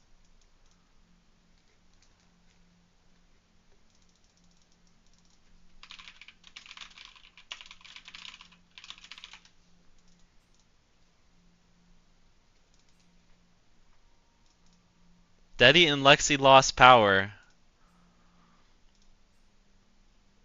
Oh, what a coincidence.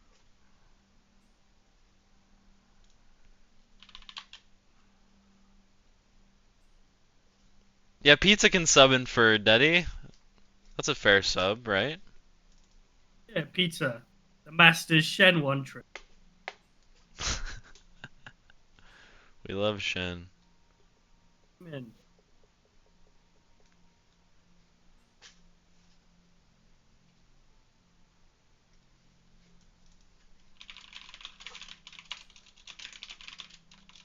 I will not be.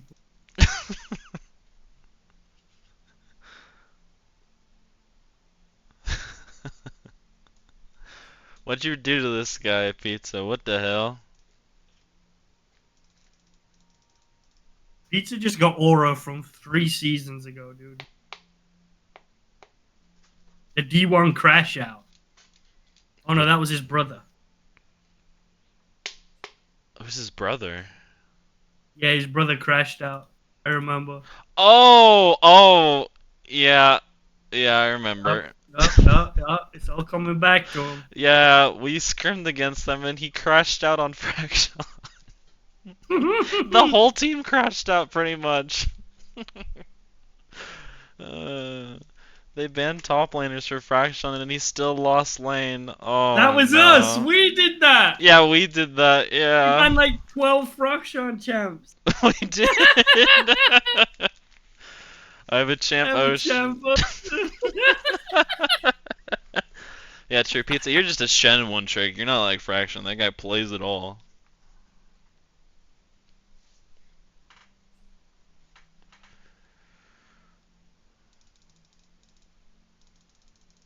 Namaste. So peaceful. Surely we'll get this third game on the way and it'll be a nice 3-0.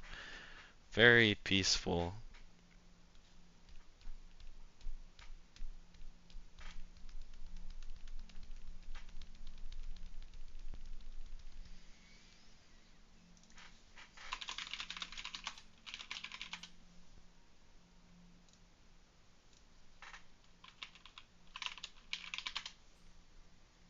Oh, they're losing.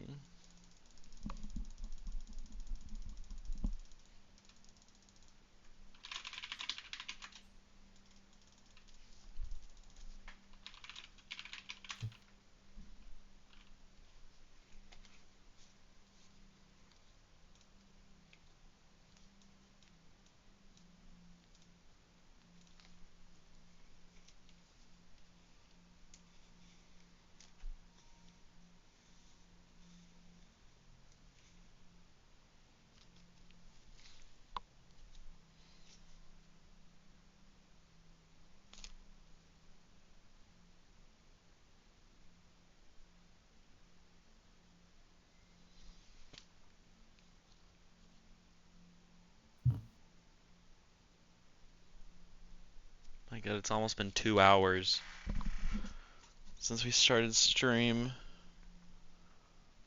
Oh, and it could be so many more hours.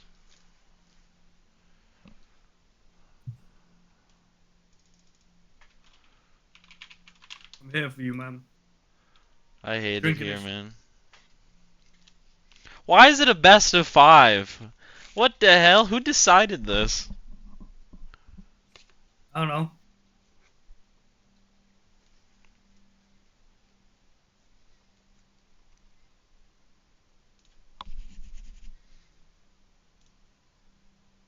How's the other series going?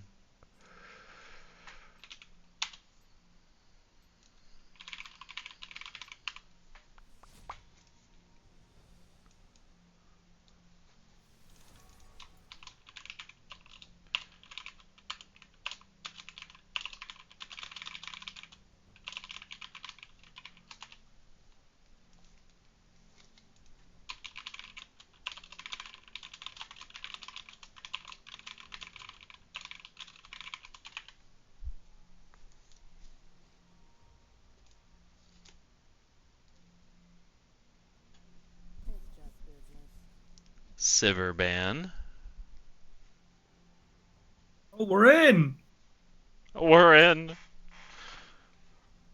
If we finish in 3, I'm gonna cry. I'm gonna be so happy.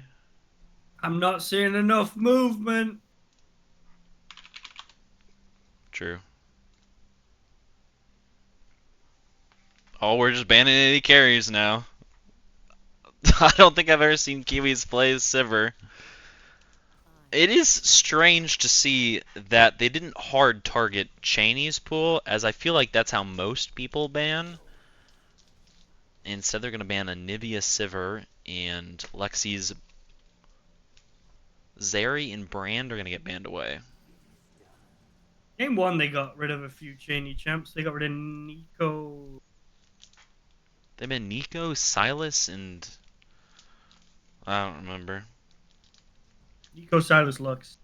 The Lux, yeah, you're right. The LeBlanc banned away. Does Nero play that? They will play what? Does Nero play LeBlanc? No? Question mark? Maybe. Big.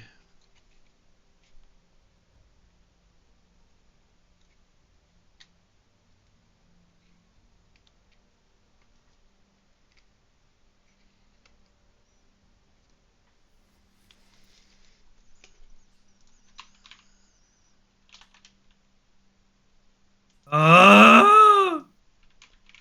Damn it!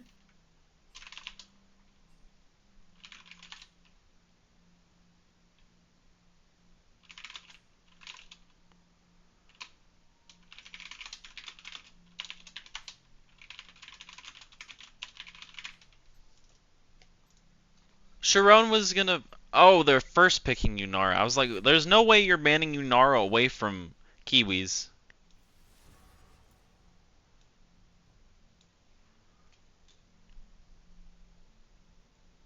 Oh.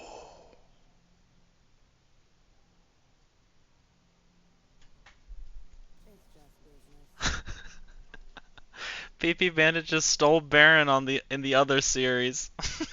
Oh, fuck off. Uh, Jam Potion. Mega low.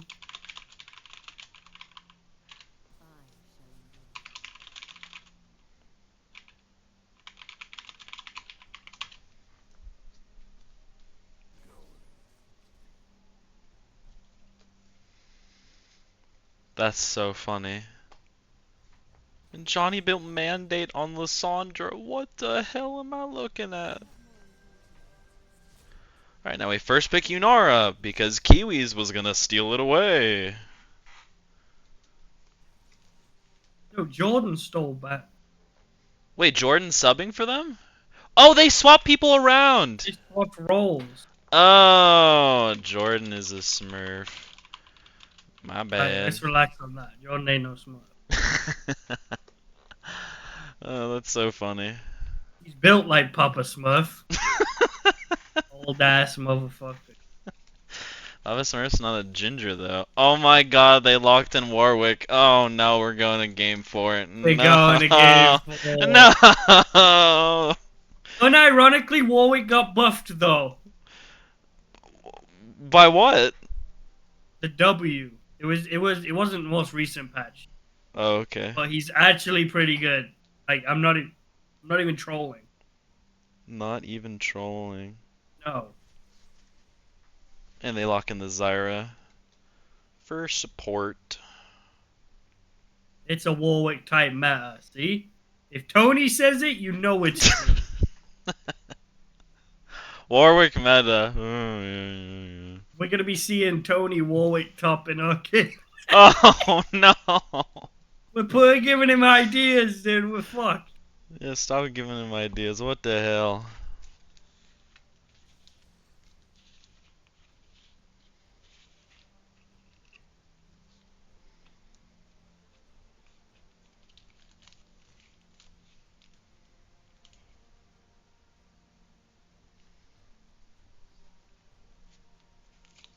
Volk, profane, Zeke's converge. Nah, he's different. What That's different for sure. Oh my god, and blue side locked in Quinn. We've seen Len play it before, so we'll see if he pops off. Malphite's unavailable for red side, 'cause that's a pretty good matchup into the Quinn. Curious to see what they are gonna pick into it though.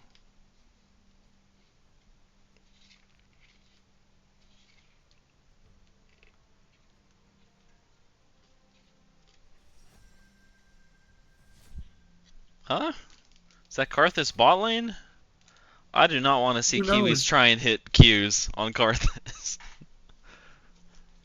Surely not. Surely we aren't just running it down to hostage us for game 4. Surely not, right?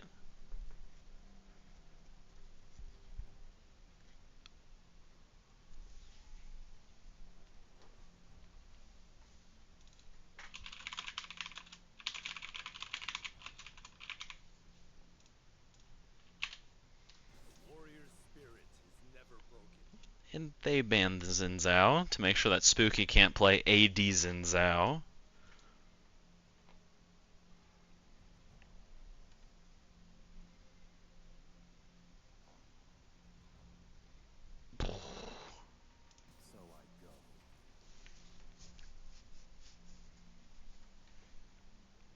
We see a Shen ban. Curious to see what sort of front line blue side is going to be picking up.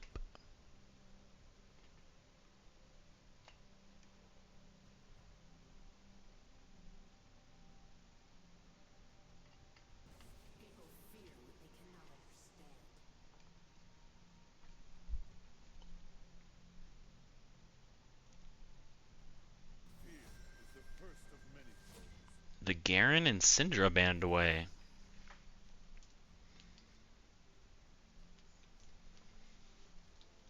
I guess both sides don't really have front line at this point. I can't wait to see the Warwick Awoos. Dude, he's fucking running. Yes. Cross map. it's just so good as well because you have Bloodlust and you have the Home Guards. So that change in a whole made Warwick stronger. He just gets around the map super. I'm not even coping. Dude. I'm not even like just gassing it. I think Warwick's good. I played it in a series. You on our team at that point or no? Warwick? Yeah, yeah, you were. You came Yeah. back drunk and you're like, oh woo! Yeah, but what if I go What mid? if I go mid here? Yeah. Uh, The strat, dude. You just gotta fucking show up and show out. true. Just gotta pull up.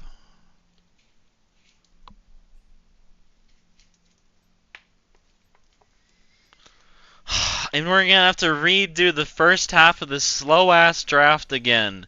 Because we don't know how to spell. As long as this is a clean 3-0, that would be chill. But if not, if we're going to game 4 and they take this long to do champ select for game 3, we're gonna have some problems.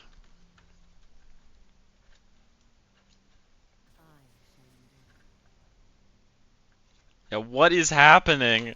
Oh my god.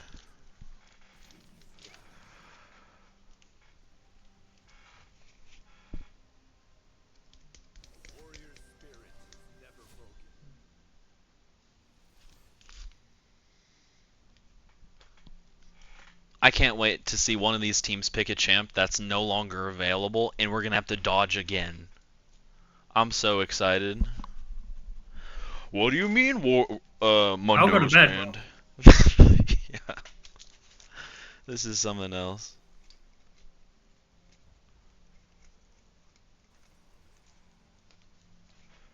Why did they pick Aurora at 2? Isn't she supposed to be picked at 4? Whatever, man, whatever. Who cares? Just get into the game already, please.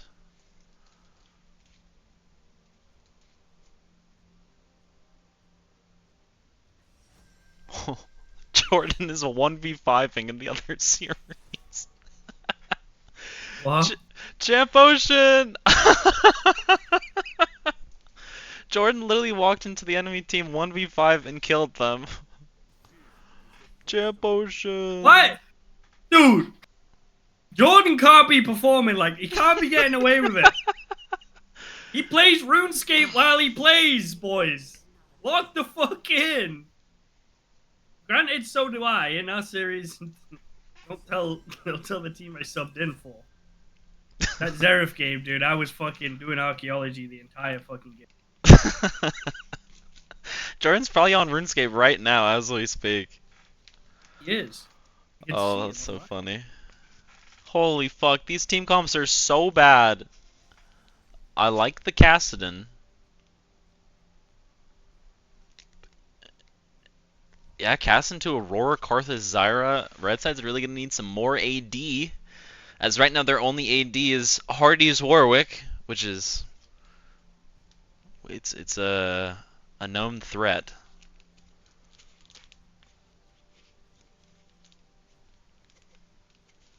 Galio's also pretty nice. Galio top. Wait a second. What did they just do? No, is this Quinn jungle? Oh no. Good. It's good. It's good. It has been buffed in the last 2 patches. Yeah, it's pretty good. It's got a really strong clear. I don't think it's good in the Warwick. Warwick can buffer the E. Ooh, now this is where they swap the Warwick top lane and put Hardy on Nasus jungle. Ooh. That would be fucking. That'd be nasty. That man does it all. I can't believe Hardy locked it in though. After saying if I lock it in, it's insta loss, and then locked it in. Someone make a ticket, dude. Yeah, who's gonna make a ticket? He's trying to lose. Get Match him! fix. Match fixing! I had a lot of Jordan money killed running Mike on this and game. then typed in all chat, Mike, question mark.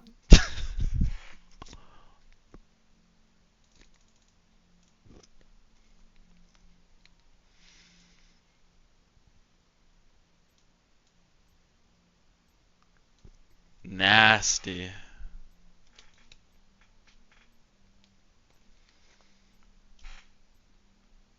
Yeah, I really hope we don't go to game 4, because when this game looks, when the team comps for game 3 look like this, we know our champ pools are so doomed.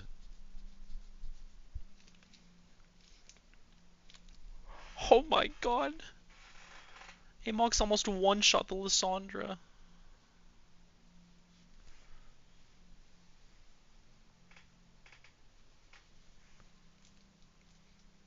Oh, for a second, that scared the hell out of me. I thought we were going to get another remake. Holy.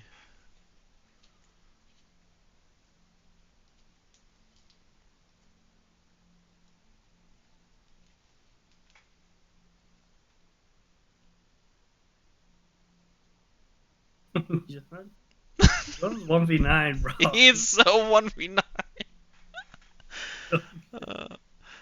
I'm having way more fun watching that other series than this one, but this specific game is gonna be crazy. It's Yeah, this one's gonna be a fucking heater. I don't know what the fuck's gonna happen this. yeah.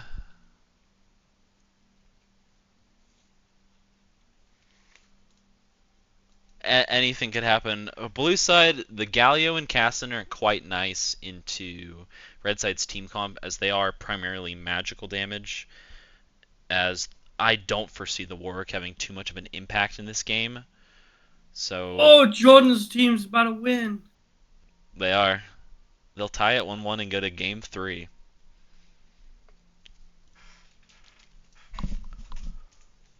He wasn't prepared for the Jordan switch up. Like he's not a top lane player, dude. What do you mean? He loves jungle. He actually does. Kind of cool.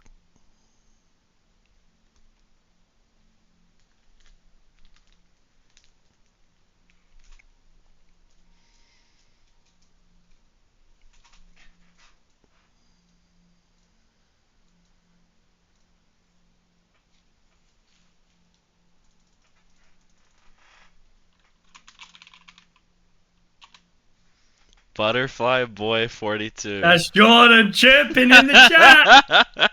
That's Butterfly Boy 42. How was that cho'gath, bro? Love that.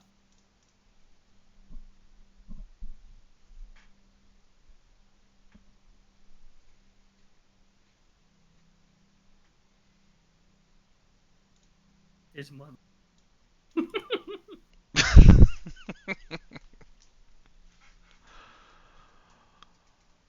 Oh, I don't know which team comp I like better. I'm pretty sure that I like Blue Side's team comp a lot better because the Galio Just the Casson make a lot of Cassidon. sense. The The Casson can Cassidon is 1v9. just such a Yeah. good pick. My Like, big even gripe. if you get withered. Yeah. But my big gripe with having Deddy on Quinn is he always falls behind in CS, and Quinn is a jungler that needs to keep up pace with CS as he's a lot more. Tempo's huge on Quinn. You need Yeah. the tempo advantage because if you don't, you can't use your bird. If you can't bird from one side of the map to the other side to find a pick, you're not playing Quinn jungle correctly. And you can Yeah. only do that if you keep up in pace. I agree. That's where the test is going to come in for me. It's Good Len luck. on Quinn, and it's Galio jungle. I've seen Galio jungle before, and it gave me nightmares when it was on my team. That was when Fuck Mars. is going on. That was when Mars played it. We actually picked Galio jungle. You still prefer the team? It's probably honestly better now. As sad as that is, because the Quinn into the Nass is gonna be a lot better. Galio's Is is it? his clear's gonna be ass, but Is Quinn better in the Nasus though? Doesn't Nasus just go like 2 points W and Quinn's Ryan. Do you think Spooky knows that? Spooky played AD Zinzao in side lane. That guy should be perma'd. I don't think he knows the tech. The Drunk Kiwi's Karthus is a bit of a fucking heater. Yeah. I wish we could just fixate the camera on Kiwis the entire game to see how many Qs he hits. Oh, -1. Oh, there's another one. The real test is how many Qs does he miss on minions? He's doing fine so far. W Max Nasus is diabolical. I don't even hate it, dude. Big damage from the Aurora early onto this Kassadin. Comment on Nasus's comfy here. Nice. That's my boy Tony, bro. That's my boy Tony. Nobody's doing it like him, bro. The W Max Comet. Comfy. W Max Comet. Big. Can't get out of Comet if you.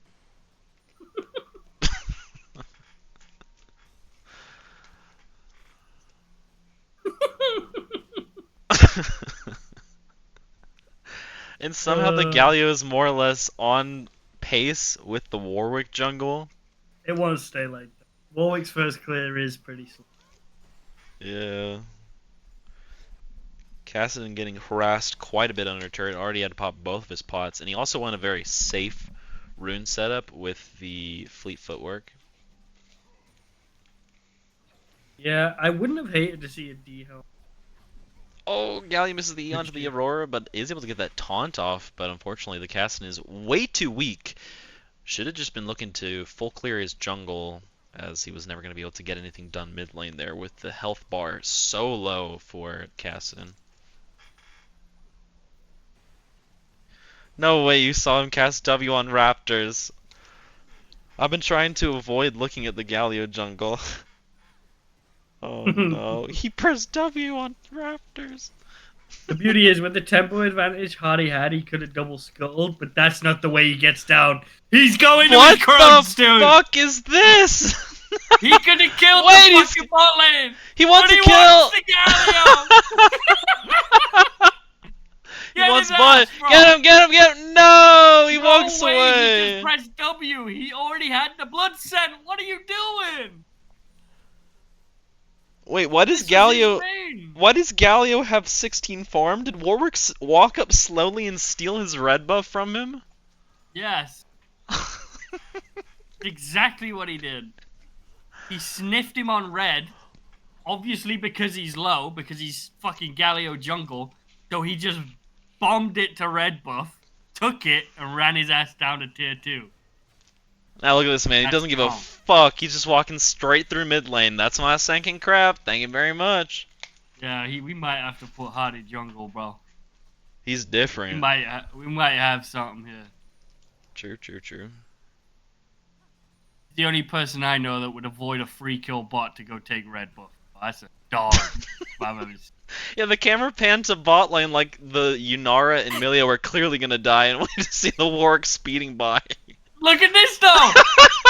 Flash shot out of the Quinn. The Quinn's unable to get the E off, but she does have ghost pops. She's gonna be withered for a little bit, but Hardy's going to the fucking fountain. No. Flash barely gets the Quinn out of there. Hardy's feeling it this game, bro. He's feeling it.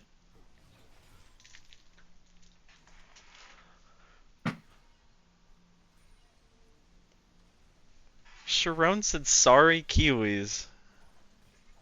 Maybe it's because he canceled his back. As Kassadin now ticks level 6, so you're gonna be allowed to play a little bit more aggressively, but only has tier so far. The Zyra rotating up here.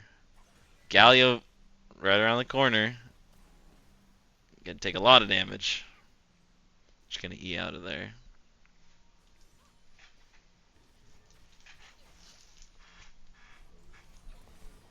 Oh no. Oh, doesn't look very comfortable on Cassidon.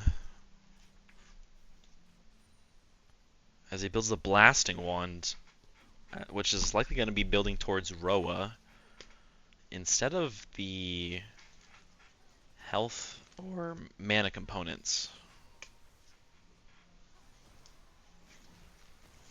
Yeah. I would have loved to have seen a D shield or D helm from Cassidon too. There's just no way you can do anything in this. Galio, on the other hand, he's stuck in the fucking mud.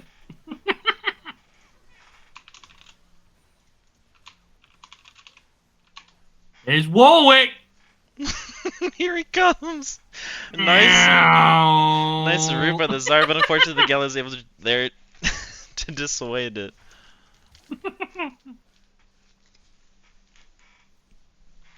I love watching Hardy do. Just something about him.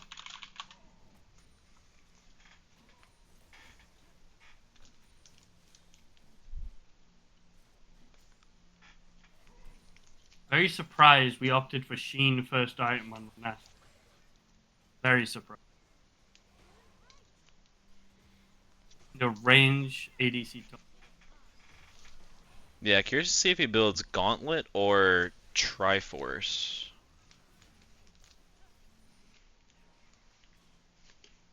Probably Gauntlet.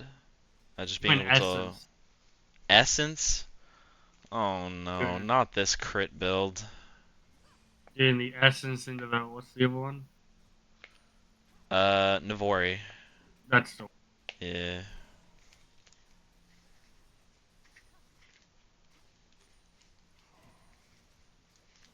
wasn't Hex Optics, it was the other new one.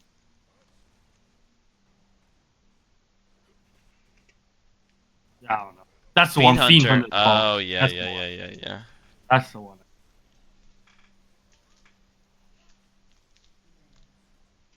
Well, Quinn's gonna be building towards Bork first item.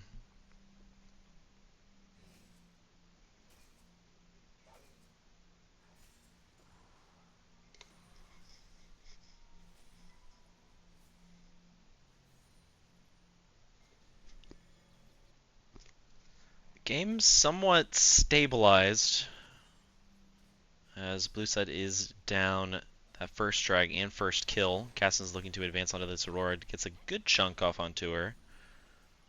Pretty decent trade. And yet again, Hardy is ahead in jungle. Galio started grubs on their own. It does have Prio top and mid. So it should Very be fortunate it didn't easy. drop below a certain health threshold, because if Hardy sniffed that out, He'd be running. he'd be fucking there, dude. He's everywhere.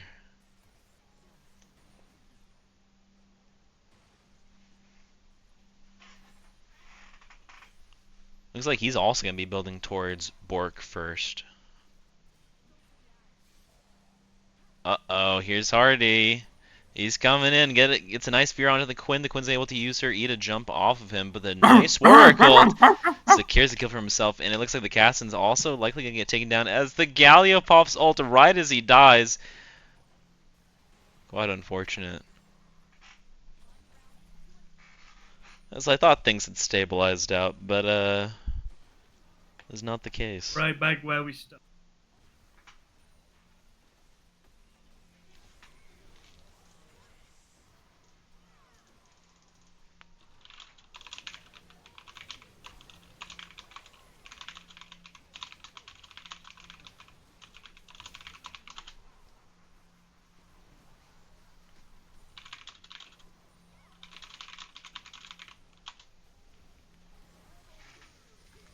Oh, and Zara takes down two in exchange for Kiwi's life. The first kill for blue side, as Melia wants blood, but likely going to be her blood as Zara's able to avoid everything.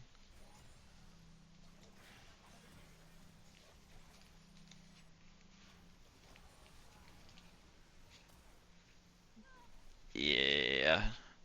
Milio taken down. And Nasus is going Triforce. So he's just stacking Triforce and likely Tab Eyes.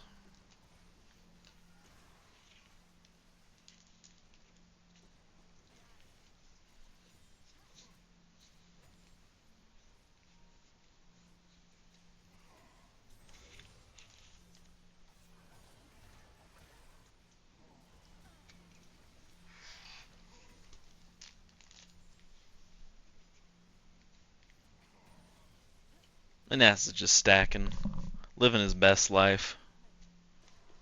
Oh, I forgot to do this. Oops. There we go. Oh, a lot of damage going over to this Yunara, and she gets popped. We first picked that. Who won game 2? If you look at the score at the top of the screen. Oh, Hardy's going in. He's looking for a kill onto the castle, and he's gonna get able. Oh, Castle's just able to ult out of there. Did hit that ult onto him, but the lockdown was not enough. Who won game 2? It's Quinn. Here's Quinn finally roaming around the map. The Warwick flashes forward, tries to get the taunt, but Whoa! gives his life over. That's the Hardy special. That's He's why got the the Warwick's passion. not got a high success rate, because he's just fucking feeling it, bro. He's always feeling it. This Kerfuffles Zyra lane's so crippling with Kerfuffles. Once the MR's dropped, Zyra just told me.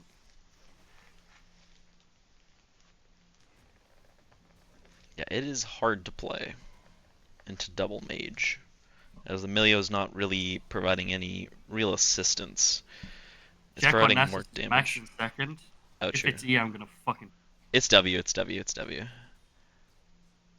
That would be crazy if he was maxing E second.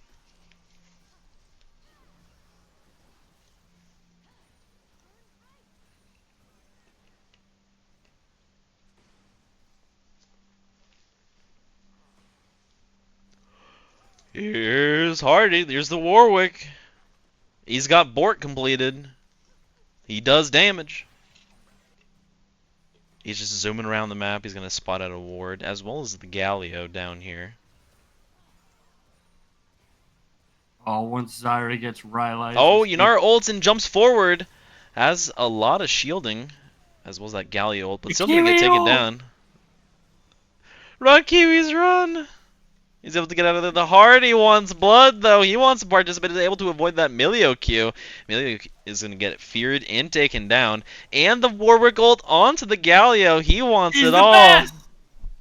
He's the best! God damn. He said it was a for certain loss.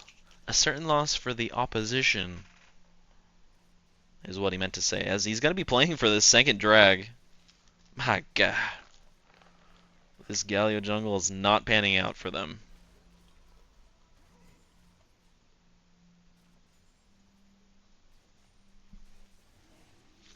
Oh, I can feel it now. 3-0 series. It was a best of 5. It sounded intimidating. It sounded like it was going to take 5 hours. But we're just a little over 2 hours and 15 minutes. We're almost there. Almost freedom. I can feel it. Smell it. So can Warwick.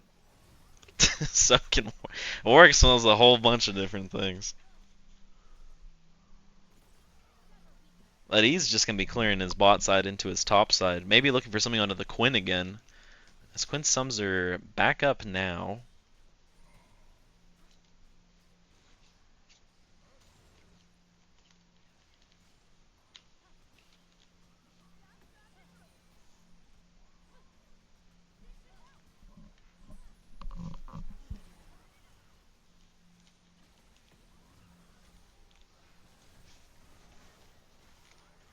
And our damage is pretty good, but tanking so much from this Karthus and Zyra as they both have already completed their first item.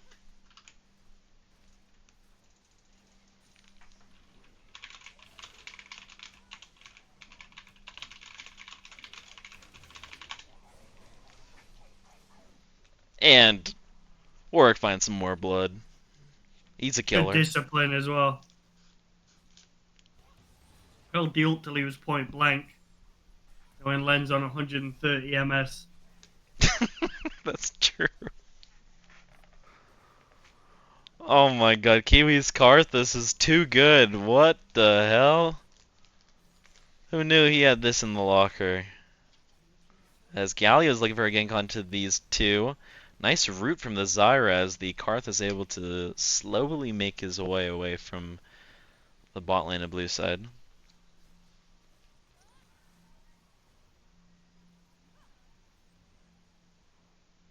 But they were able to secure first tower for themselves as well as a second item for this Karthus.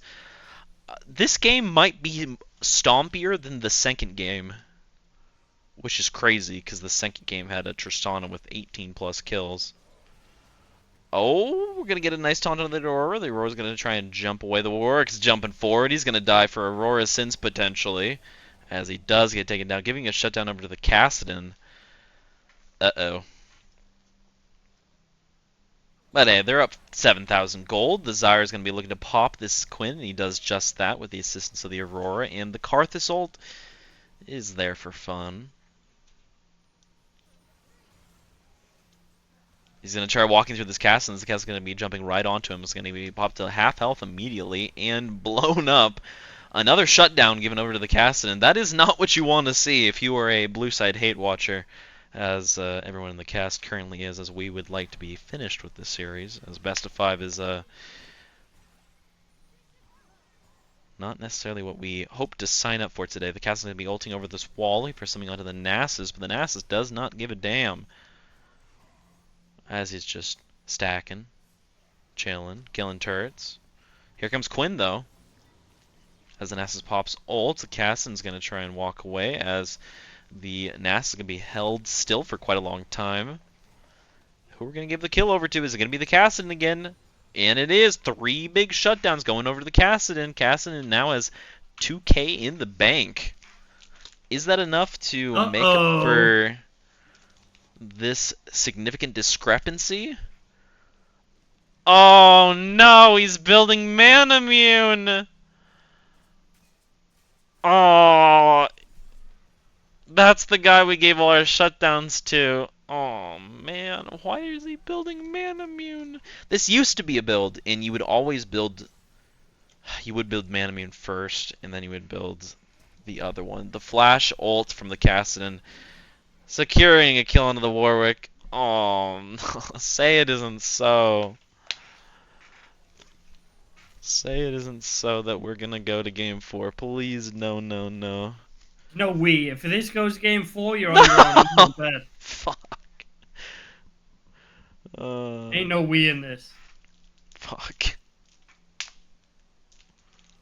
Surely they get J patches for game 4, right? And Hardy will join me.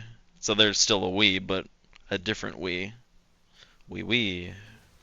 Oh, Kassadin looking to jump onto the Zyra. The Zyra is just able to walk it out. The Quinn's also looking to engage on her. The Zyra's going to have to flash out there. The Kassadin barely not able to secure that kill, though. The Zyra flash wasted. Galio would be able to get a nice taunt onto this Nasus. That guy's not taking a lot of damage. Oh, could look for something under the Zyra on the side as she's sticking around a bit too long. Galio going to end up using his flash. All while Yunara is taking bot turret. And the next drag is up. Zyra's trying to get some... Eat some plants, eat her greens. His Kassadin is a menace, looking for something on the other side. The Galio's going to be able to taunt onto 2 people. And the Kassadin was able to secure a kill onto the Zyra as the Milio, Yunara, both taking down with Nasus as he's just going to walk down the back line of blue side. Ah. It's peaceful again. As red side picks up a nice clean team fight win. Kiwi was frozen. Did it matter? It's fine. And they also pick up their 3rd drag. Soul in 4 minutes, 40 seconds. Cloud Soul is damn near impossible to come back from. As like a 95% win rate, I'm pretty sure.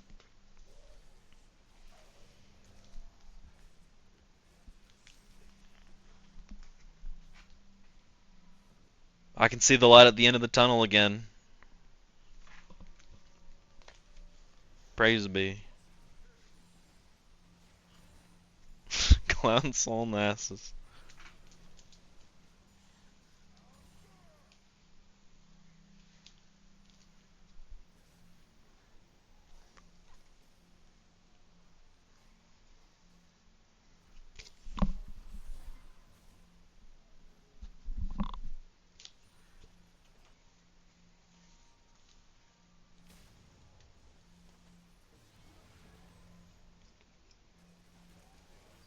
Both teams looking to set up for this Baron. Nasus on the bot side of the map. Doesn't have TP. I honestly don't hate Nasus just rage splitting, as blue side doesn't have the best engage.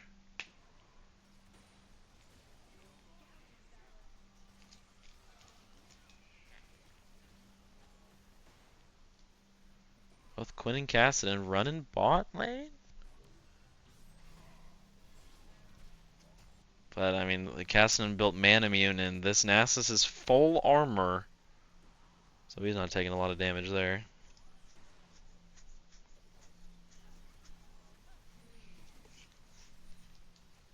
Quinn getting desperate, looking for something here.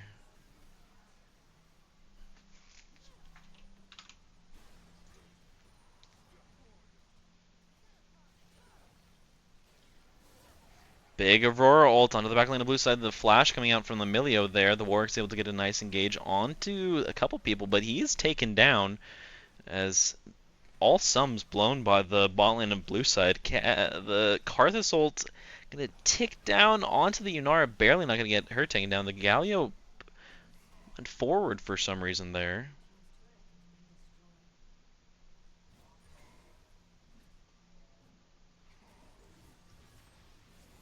Cassin's trying to get something done in the side lane, but this Nasus hurts.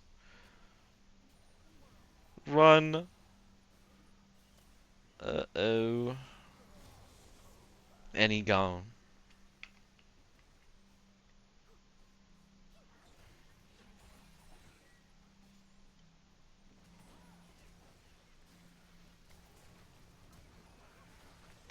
Oh, Aurora flashing forward secures that kill onto the Quinn, and now the Yunar is in a bit of a pickle as she almost got to one-tapped by the Aurora, but the Nasus secures that kill.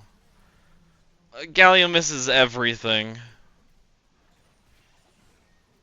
Oh boy.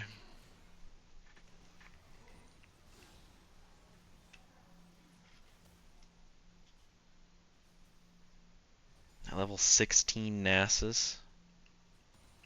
Stacking armor.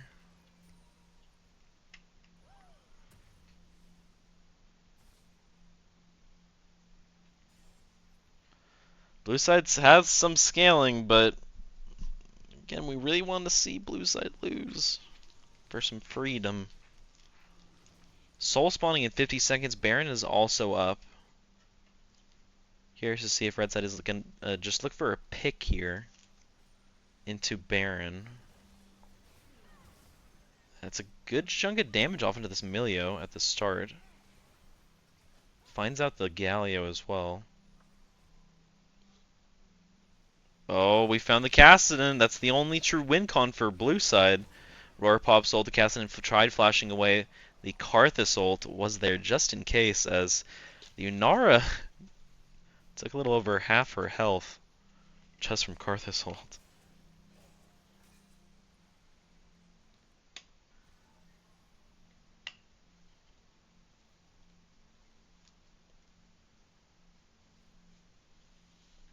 Now Soul has spawned.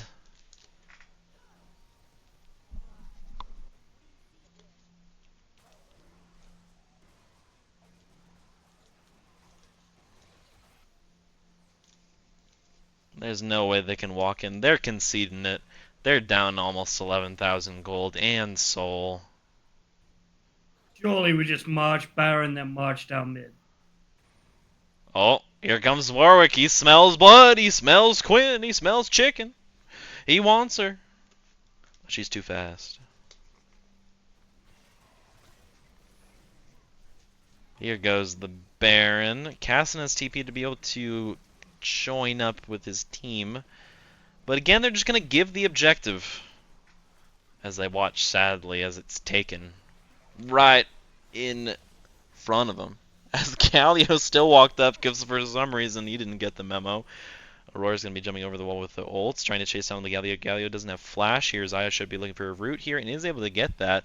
A nice taunt from the Galio should... Oh, his E's just barely catches that Aurora, and so he gets taken down.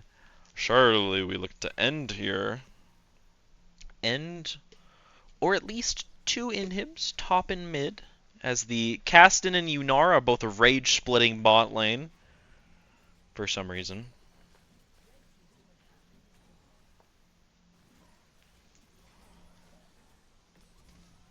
Oh, the Warwick flashes onto the Quinn. He fucking hates Len. Is able to get a nice hold onto the Quinn as well, and the Quinn's going to be taking so much damage. He's able to flash away and narrowly live as on the other side of the map, the Caston was able to pop that Aurora. Gotta respect the passion coming in from Hardy on that one, though. That was full passion play. If nothing else, you opened up space for them to be able to get in here. True. Quinn's looking for something here. So we slow down quite a bit. The Karthus is running for the hills. He's able to get a good slow onto that Galio, but isn't going to get taken down. Galio taunting air, giving over a kill to the Karthus as the Nasus flashes forward looking for a kill into the Milio. Instead, potentially going to get that kill into the Quinn. And he does get just that. As this Quinn is looking more and more useless as the game progresses. And Redside does secure two inhibs. Oh, Hardy wants buddies coming! Find a way to keep his statement true. He's trying to secure a loss. But his team is just too good. They're gapping too hard. As Caston's building resistances. Ugh, brother. Ugh.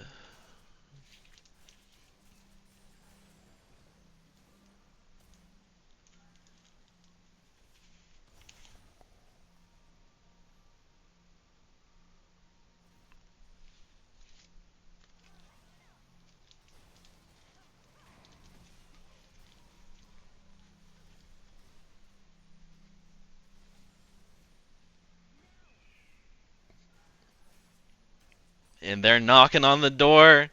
Playing for the last inhib. Hardy walks up. He has no fear. Nothing scares this man. And the Galio gets rooted. Taunts the Nasus to be able to walk it out.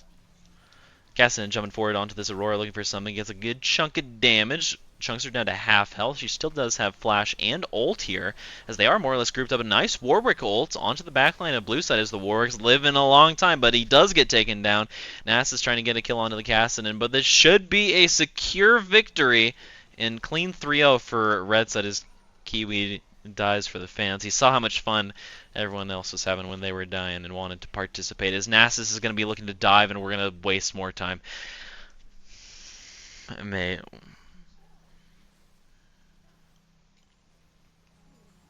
Come on now. Okay, there's 20 seconds on the next person spawning. Surely the Zyra is just able to end here. Surely. Amelia's going to have to flash away from that Zyra as she nearly gets taken down. And the game hit the Nexus, not the Melio. And that is going to be a 3-0. Very nice. If you want to see an... bouncing back. Yep. Lost 2 out of his team last time they met, right? Yep. They did. I guess Spooky said those games don't matter.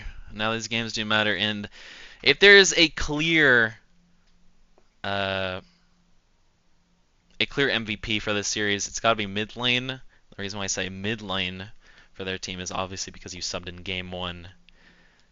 And Aranos went crazy. he popped off. definitely in Game 2. In Game 3, he was also quite a menace, even when the Gallia was in his lane quite a bit. So if we want to do MVP, feel free to join the casting booth, and we can talk about that fun and exciting series. If not, I'm fine to, hey, watch the other series too. That works as well.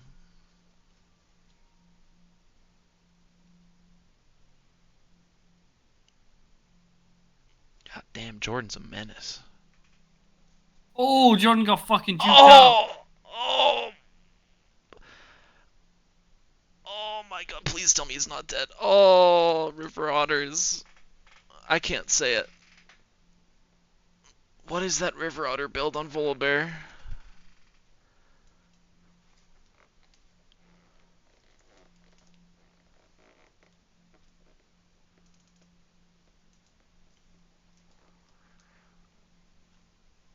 Okay, so since no one's joining the call, we're just going to call it there. So that was the 8th place versus 9th place series. So that means our team is going to have to play against Kiwi's Crusaders going into the next round of games, as the playoffs has already started. Again, you can watch the other series going on right now on the MF Rank League 2. So make sure to stay tuned for other announcements of when series are going to be starting up, as they should start popping up this week. We had a week off for some reason, but now we're getting going again. So make sure to stay tuned and definitely tune into the other series going on right now, because It's looking good. It's a good it's set of games. it is a good set of games, and it looks like there's a chance for a significant upset. So go check that out right now. See y'all.